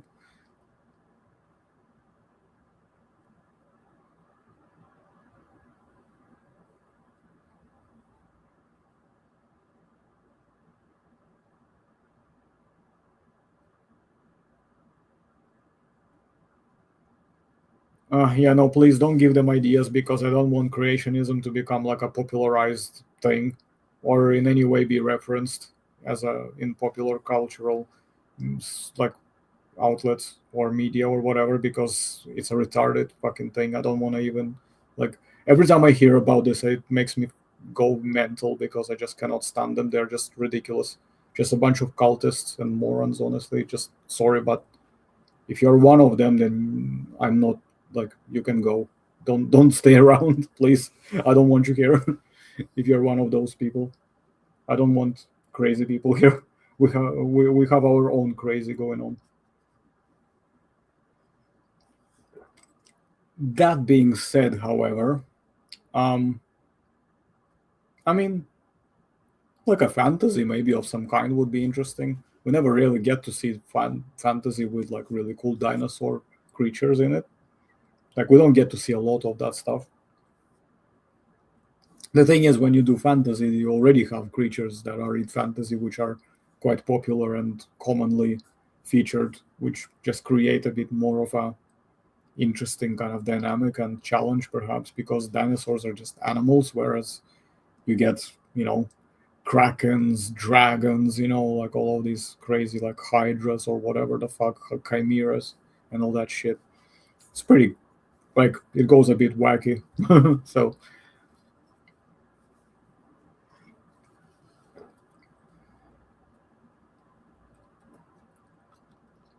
my tea is nearly finishing. Mm. But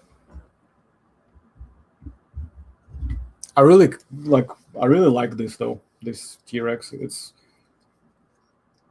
I'm really hoping that they are gonna make more from this series. Like I definitely want to see more figurines.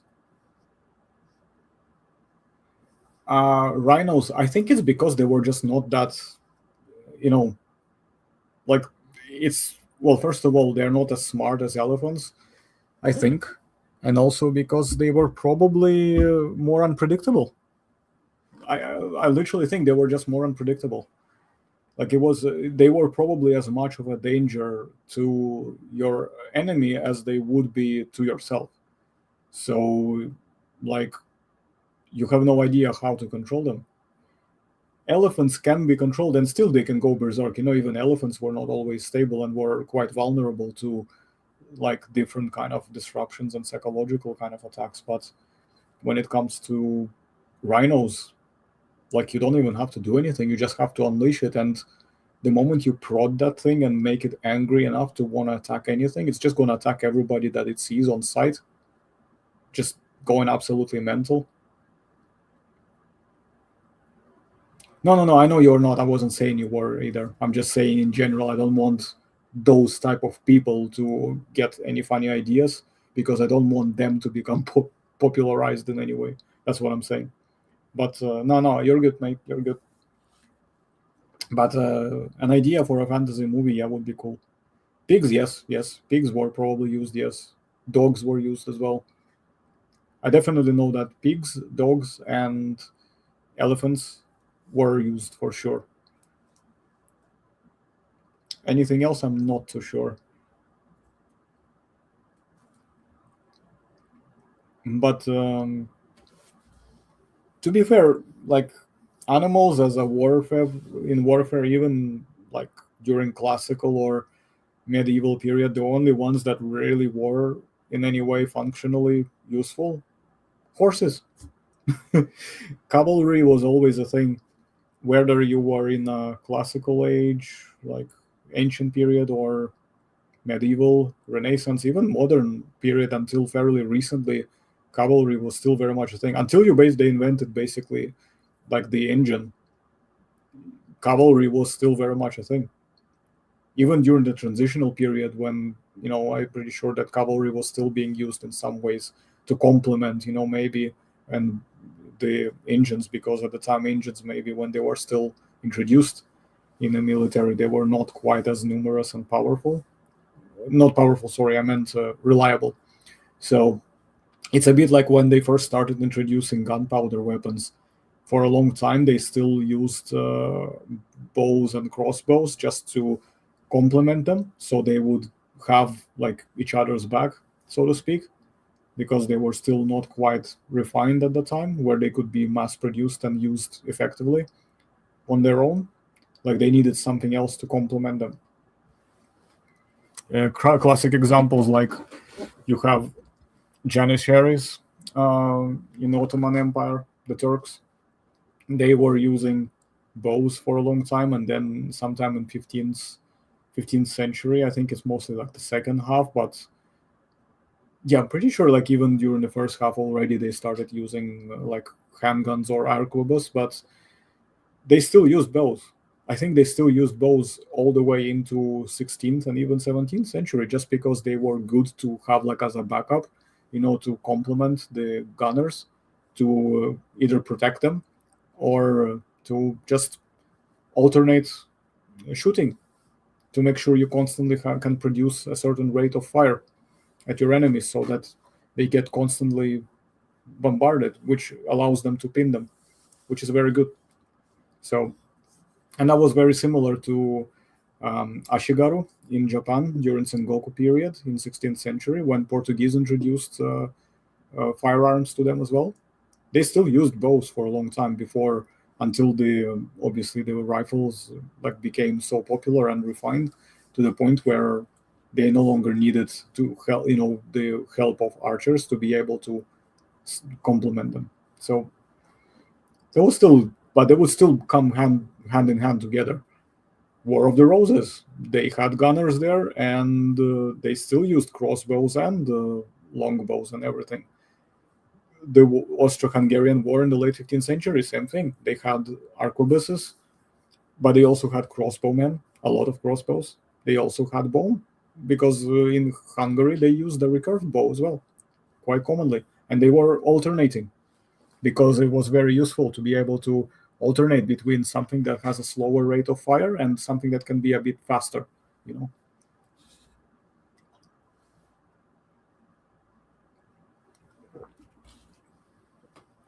So by the way, this is another thing that we were speaking of Sengoku period.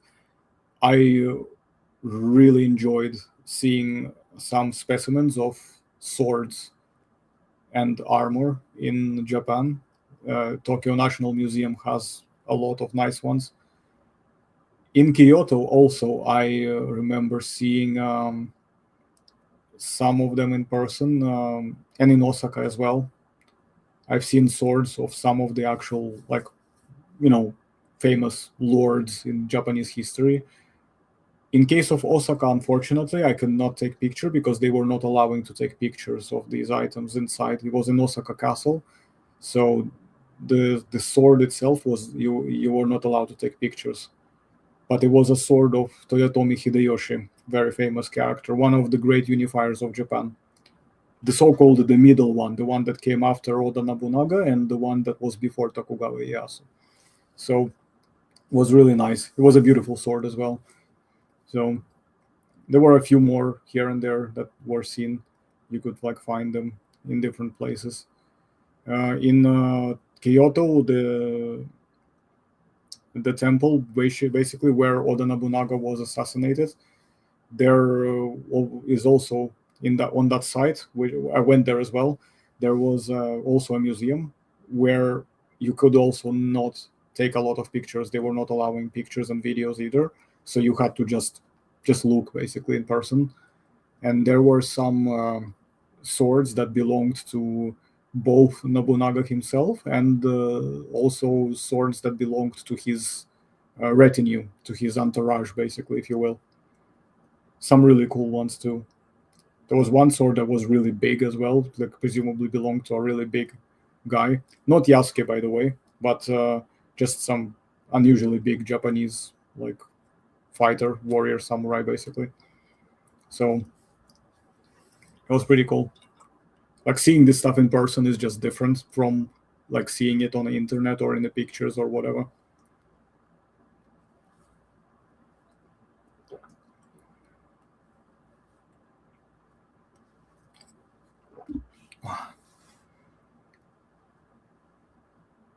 But yeah, what else did I get? I'm trying to remember. What else did I get? Because I've got two games. One was Age of Empires 4. What was the other one I got? Why am I? Where's Steam? No, I haven't watched it yet. I'm going to. This is in my list to watch, but I just haven't had the time. I've had it in my to watch list for a long time already, but it's most of the time it's oh yeah, I just finished some items, and then it's oh, a new anime comes out, and I'm just okay, well, there is that. I have yet to catch up on some of the TV series that I wanted to watch as well, like the live action ones, not just the anime. What did I get? Oh yeah, Spellforce 3 is another one that I'm gonna play at some point. I've been recommended by another like guy with whom I've talked to. He's from Germany, and he recommended me Spellforce 3. He said it's really cool, so definitely gonna play that. And yeah, but Shogun, I hear it's getting a second season. Is already confirmed. I'm pretty sure it's confirmed that they're gonna get a second season. So it would be quite nice if we get to watch, both seasons together.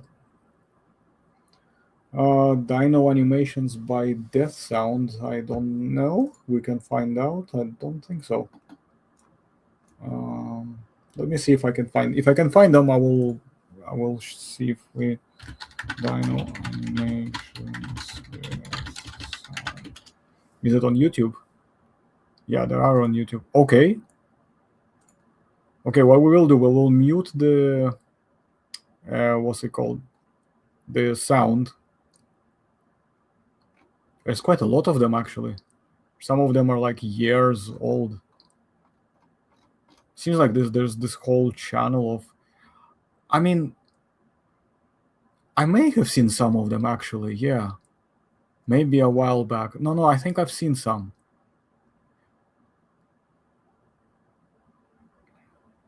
I will need to rewatch it.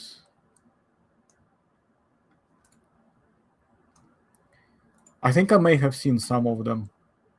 Like, I'm pretty sure at least, because I recognize the art style, so I've definitely seen some of them. I can already tell by the looks of it through the thumbnails, like just looking at the channel anyway, that I'm not a fan of some designs already. They look a little bit meh to me. Some of them look all right, but some of them are just like, nah, no. Like, sorry, but no. I'll have a look anyway. It might be fun, actually. Yeah, I definitely need to take a look at this at some point. Thank you for suggesting, because I keep forgetting. Like, there's a lot of stuff out there that I just haven't seen or paid attention to because I just haven't had the time. So I'll definitely have to check it out.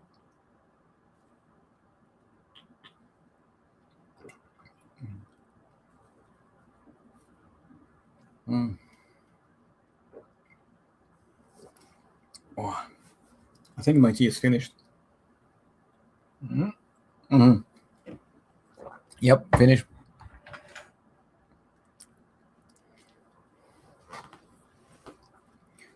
Ooh. But yeah, I mean, I really like the fact that there are people who are doing cool stuff like this, like animations and all that. But sometimes I just wish that they would use better designs, the design choices. I mean, you know what I mean? Like the depictions themselves. I'm just kind of thinking that,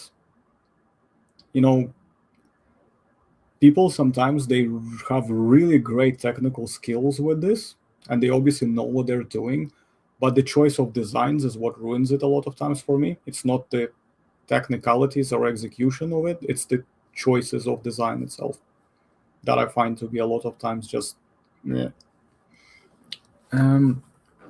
You could do video rating designs, could be fun, more casual one, not necessarily going deep.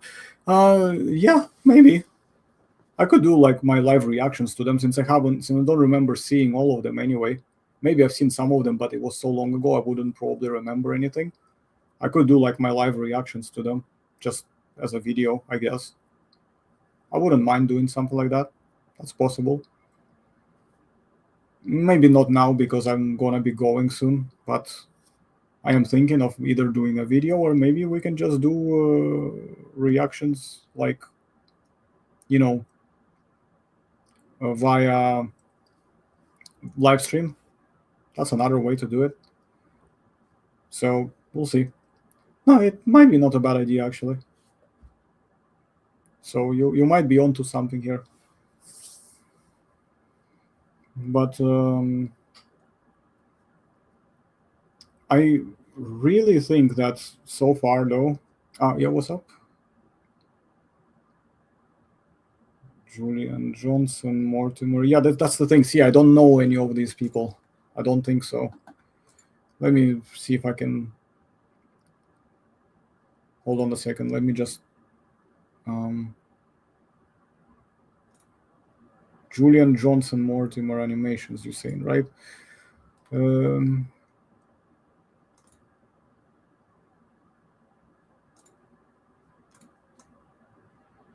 Julian Johnson. Okay, so let me just check quickly if I've seen it or not. Julian Johnson, Mortimer Animation.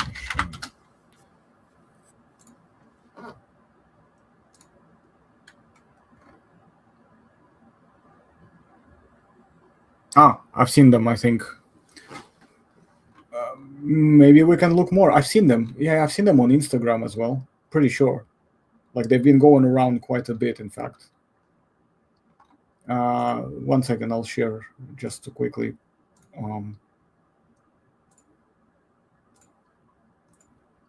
This one, right? This one is, you can see it, like I've already watched it, so I'm pretty sure I've seen this before. But it's not bad. I would definitely have a look again just to see what's up with it.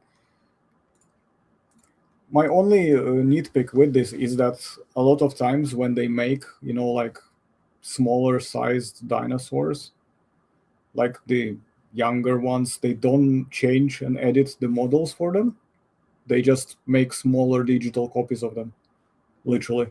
They're just copy and paste of each other, just smaller sizes, which is not how it's supposed to be at all. So, like, I kind of feel like if you're already putting so much effort into something like this, take longer time, polish it, and add more detail, and then put it up there. That's my opinion, anyway.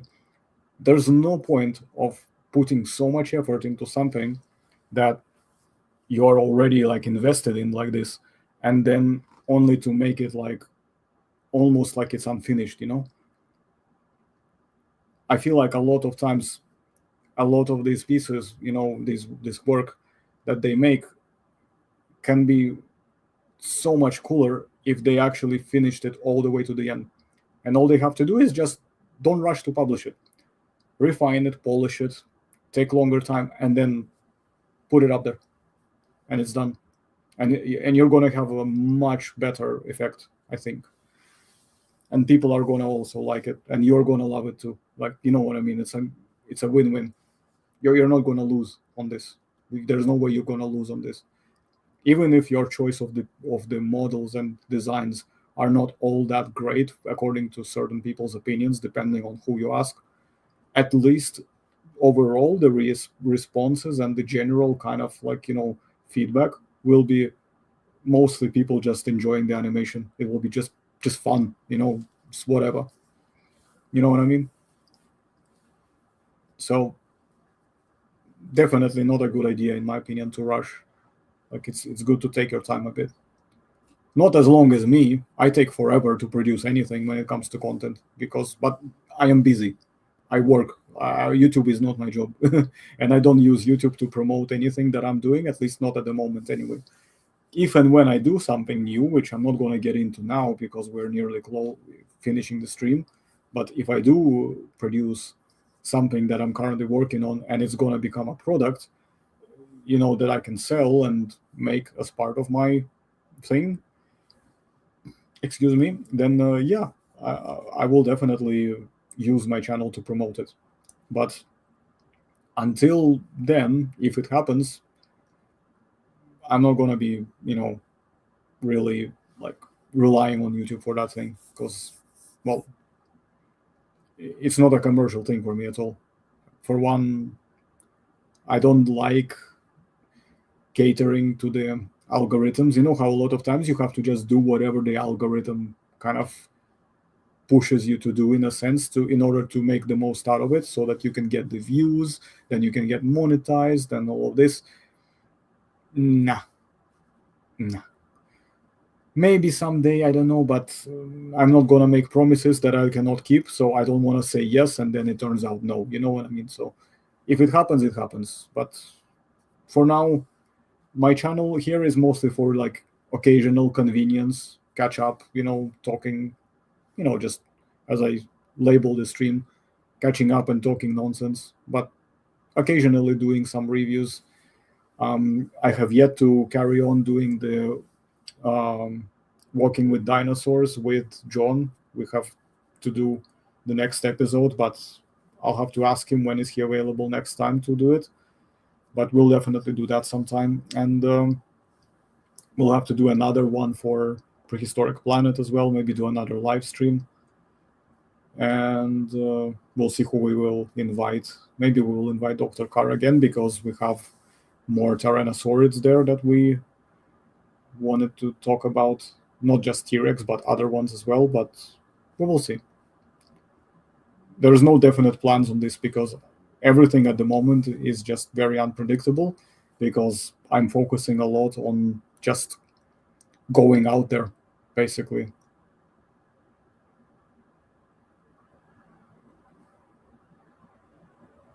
Oh, bro, thank you. Like, very, very much appreciated. I mean, it's like maybe maybe part of the reason why it might feel like all right for you and like this is because I don't have any kind of, how to say this, I am not invested into getting out of anything out of it. I just like try to just be real and just be chill, basically.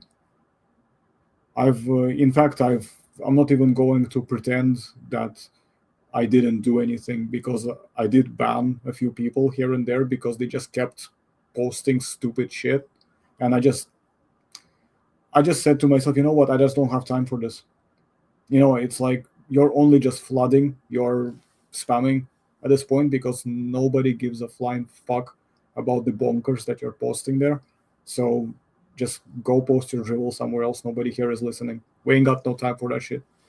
So, and ever since I did that, no, nothing, no problem. So the only thing is that obviously when it comes to inviting people to the server, I filter people out very, very strongly because I mean, I am very much a gatekeeper. I'm not even going to pretend like I'm not. I'm completely owning it. And unless like we actually know each other to a certain degree where I know who you are and we may have talked directly enough times that I understand that, either I can trust you or whatever else, etc., etc., then and only then I will probably like invite you directly to the server. Like server is definitely very strong gatekeeping. YouTube is a bit more open, like as long as you behave like a normal person, I'm not going to ban you or like, block you or whatever. Like, but if you're being like a little dipshit, then yeah, I don't have time for this. Like seriously, I ain't got no time for unemployed immature behavior here. So yeah, but no, I'm definitely going to try and make some time though. Like I don't want to, you know, like I don't want to completely like give people, a reason to think that the channel is dead. It's not dead. I mean, it is dead by the standard YouTube metrics because I don't post regularly, but you know, people do show up. It's not a lot of people. It's only like 3, 5, maybe sometimes 6 people. Because it's a short notice. I didn't plan it in advance. It was a bit of a spontaneous thing. I didn't even know if I was going to do stream tonight, by the way. It was just kind of, I was debating the idea because I didn't want to post it like 2 days ago to notify people and then suddenly decide, oh, sorry, I'm going to cancel because I don't feel like doing it. Or if I do have to do it, then I will be like, like looking like I can't be asked doing it. So I decided to make sure that before I commit to it, I'm definitely up for it so that I don't have to promise anything. Which means less people may have been able to come, but at least, I can I can do it. Even now, I'm going over 2 hours. I still see like there's people here, so I don't see the point. Why would I go, right? Hello. There's another Russian speaker showing up. So lots of Russian speakers today, like very unusual. We almost never get them, but this time seems like more and more coming in. So yeah, I mean, we're gonna be posting things from time to time for sure, but as I said, I don't want to give any promises where I don't know if I'm gonna be able to keep them. So it is what it is. It's a bit chilly here as well. I have to close the window because otherwise it gets really cold. But when I close it for too long, my room starts to heat up and it becomes a bit like suffocating. So give me a second. Just gonna open it up a little bit. Привет, Инга. Я тебя узнал, кажется. Извиняюсь, я по-английски буду говорить, потому что у меня все смотрят, ну, в основном англоговорящие. Извиняюсь, если непонятно что-то. Yeah, I was just quickly saying to her to Russian that I'm going to be speaking English most of the time because most people here speak English. So, like, just saying sorry if I say something that you don't understand, you know, like the usual stuff. Like, but it would be still fun, you know, if the audience does get bigger, especially because it would be really cool if we get like a bigger Japanese audience as well, because I speak Japanese, so I can, you know, say things here and there to them. Obviously, as long as I can read what they say, because like hearing what they say is not a problem. Reading is a problem. I am better since my school in summer. Like I can at least read some things, but I still cannot read kanji. I am very bad at reading katakana. So, like, yeah, it's still gonna be a bit embarrassing for me probably, but you know, it is what it is. So, water. Oh, by the way, this is my water bottle.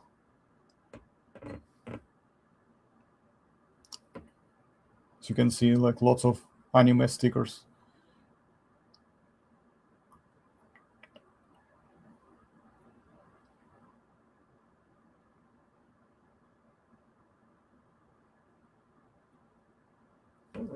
Ну все, супер. Если тебе понятно, то хорошо. Я просто, ну, на всякий случай, чтобы, ну, не перепрыгивать туда-сюда. Вот сейчас глотну водички.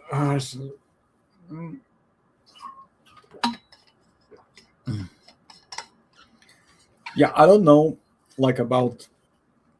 I mean, to be fair, I do think that Nanotyrannus was a pretty big thing for what it is, but I just think that it's a big thing, but not for the same reason that I think people give it, because a lot of times people just use it as an excuse to start a shit show, whereas it's a big thing because we not only established, at the moment at least, that there seems to be a strong support for it to be a genus, but also because there is a second species of it, and that potentially means that there is a separate family of them forming up, maybe.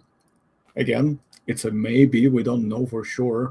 We're kind of getting there only just about, so it's far from certain.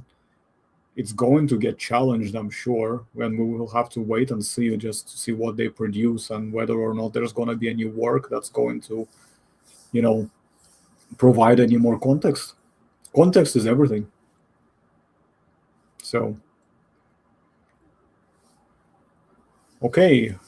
So what shall we say? Shall we say wait another? Shall we say another 5 or 10 minutes? Let's say another 5 minutes if we're gonna have low count, low body count, then we are going to probably finish the stream on that note, because it's already been over 2 hours. I don't want to stay too long, because I think 2 hours is when it gets a little bit too dragged, you know, unless you are doing something. And we're not doing anything, we're just talking shit. So, yeah, anyway, I think, you know what, maybe this is a good time to finish now. So, Okay, no, that's fine. Question. Okay. What do you think of current Soria and prehistoric kings?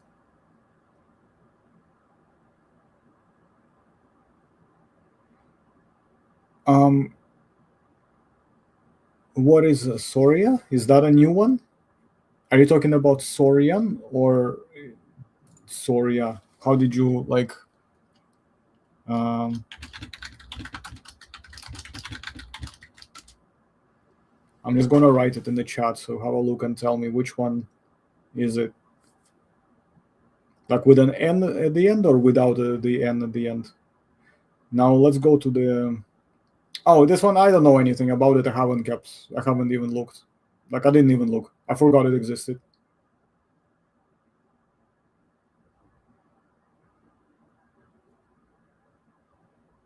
Wait, no. Old game, not this one.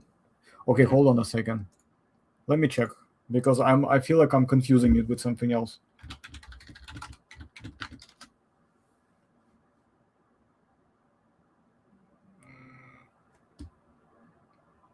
Is it a board game?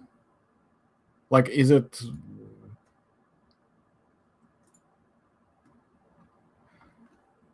Like, can you give a bit more?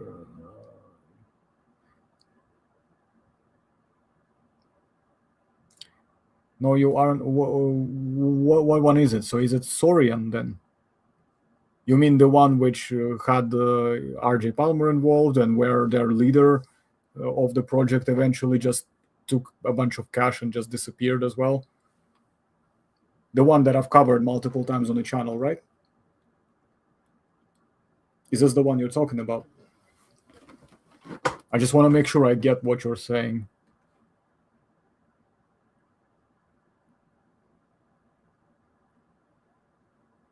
No, I haven't seen it, but like I've seen it briefly, Max, and I'm not even like interested because I feel like I'm going to be thoroughly disappointed because Hollywood just doesn't do these things very well, and honestly, just screw Hollywood. Like I'm done with them. They are like so 20th century. Um. Yeah, no, I haven't heard anything, and I didn't even care. Honestly, if you didn't bring it, if you haven't brought it up right now, I would have probably just forgotten about their existing ever. Like I had no idea they actually did. Honestly, no idea, mate. I don't even know what's going on there. I haven't even looked.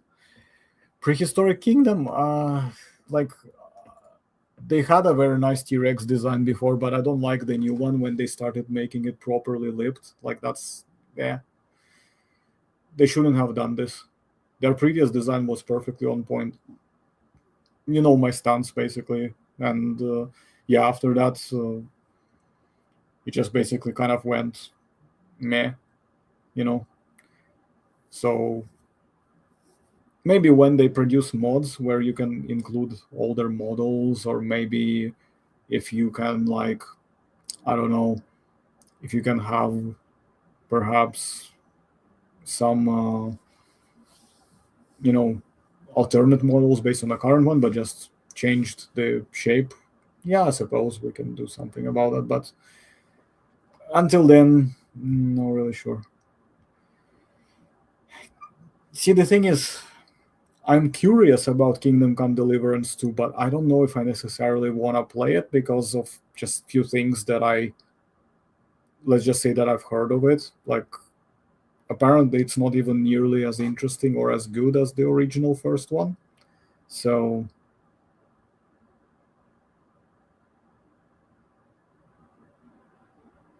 mm, but yeah, like I don't know. I'm still not sure.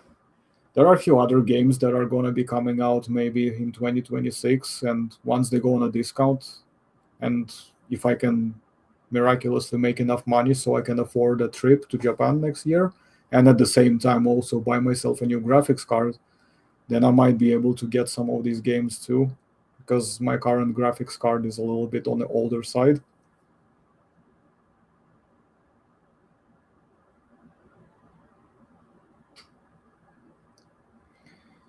Yeah, I mean, this is one of the reasons why I don't like it when people make early access games. Produce a product that is nearly the point where it's pretty much completed, have it properly tested, and then release it so that you don't have to go through this nonsense of, trying to make the first impression for the second time. It's not going to be happening. You're not going to be able to make the first impression second time. That's why I'm saying always make the most of what you can produce right away, or at least give people a demo version first and make sure that it's a demo version so that people know what they're getting, but it's obvious that it's not a full version. But after the demo version, they did have a demo version which I've played on the channel, but I'm just saying after that, produce something that is already going to look like a complete product, more stable, more whatever, like everything just smoothed out. I feel like devs these days have become a bit more lazy, because when I was like in my teens at school, even though games would still occasionally have bugs here and there, they weren't as big of a deal, and the games were mostly polished at the time, at least when they were produced by those standards. They were still considered to be fairly polished and well done. So it's a bit weird why these days people just try to put things out there that are not even finished. Like you're trying to sell an unfinished product. Like why? It's like imagine you go to a place, you want to buy a house, but like fair enough, unfurnished houses is perfectly reasonable because well, you buy your own furniture. But imagine like selling a house that has a roof unfinished, where or like windows are not properly fitted. You know, that's what I'm kind of thinking of when I think about these games. Lords of the Fallen, maybe. I'm gonna look at the second one. Maybe just, I mean, I've heard that the first one is already quite good for what it is, but apparently it's more like a linear play, like Dark Souls, or no, or is it open like environment? I don't know. I don't know if it's gonna be something I will do, because I find that Elden Ring already kind of satisfies this pretty well, to the point where like another game like this, unless it can give you a very good alternative experience that is more unique. And I don't know, man. Probably more likely no, but we'll see. I'm not gonna say no completely, but I'm more leaning towards no, because again, after Elden Ring, I'm not sure if I'm gonna be that interested in something that is just, for all intents and purposes, mimicking it, but probably gonna be a bit more linear than open world. Like I like my idea of having an open world kind of game, but if it's a linear, like where you have a certain like route that you have to follow, like there is a different way to make that game as well, depending on obviously how you approach it. Let's just say we'll see. We'll see. Yeah, I'm really giving like half-assed answers here and there, so sorry about that. Um, let's get more water.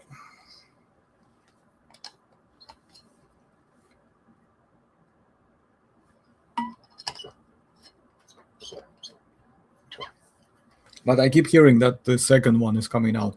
The other thing that I'm really curious how they're gonna make Medieval Total War 2. Sorry, Medieval 3. Apparently, I'm hearing that Medieval 3 is in the works and already interviews are being out there, but how long it's gonna take, what are we gonna be looking at, I have no idea. I'm really hoping that they're gonna do it very well, because if they produce a garbage like product, which is gonna be like, well, as long as it's not gonna basically be a current day fucking California or whatever, then like in that case I'm interested. If they're gonna be inserting that shit, yeah, I'm gonna hard pass. So I'm gonna be looking into it very carefully before I commit to buying it. This is what I do these days. I'm trying to be very careful before I commit to buying games, because like there's a lot of studios and people who make garbage products, like an absolute fucking turd, and it just ends up being packaged in a pretty, like, you know, shiny fucking paper, whatever the fuck you want to call it. Doom, yes, only the old ones. I never played. I think I've played. The latest one I've played was, I think, the third one. I was never really that into them, though. It was just kind of like, it was fun for what it was, but it wasn't my thing because I'm not a shooter type of guy. The only shooters that I've really liked were the Fallout 3 or New Vegas, if you can call it that, because it was like a shooter RPG thing. And it was because it's a Fallout franchise and because I like the games themselves. They're very good. And I like the Stalker. And I also want to play the second part. For that other question, yes. I'm currently still building these guys, the new Saturnine Terminators. So, and I've also got the bottom part of the Saturnine Dreadnought here as well. And I have some of these Mark II Marines as well. Again, before I do the heads and stuff, I'm gonna have to paint them separately and then attach them. But once I have time again, because sometimes I just don't have time to do it all. Like, you can have it all, but not at once. So, but yes, to answer this question directly, yes, I am still very much into it. I just don't have time to currently finish them. But generally speaking, yes, I do want to try and paint them all up and then maybe get a new set of stuff as well. Okay, it's nearly 2.5 hours now, so I'm gonna go now, guys. I'm sorry, but I think it's time. So those of you who came, thank you very much for coming, and we will try to make something, maybe a new video sometime. I mean, just at least a filler of some kind, just, or something. We'll see. So have a lovely Christmas, or I hope you have already had a lovely Christmas, depending on where you are, and have a great new year. And let's put in hard work, get some rewards for it, hopefully, and see ourselves going somewhere, and doing something useful and good for us as well. All right. So once again, thank you, and you guys take care. And I'm gonna be ending the stream shortly. So ciao. Adios.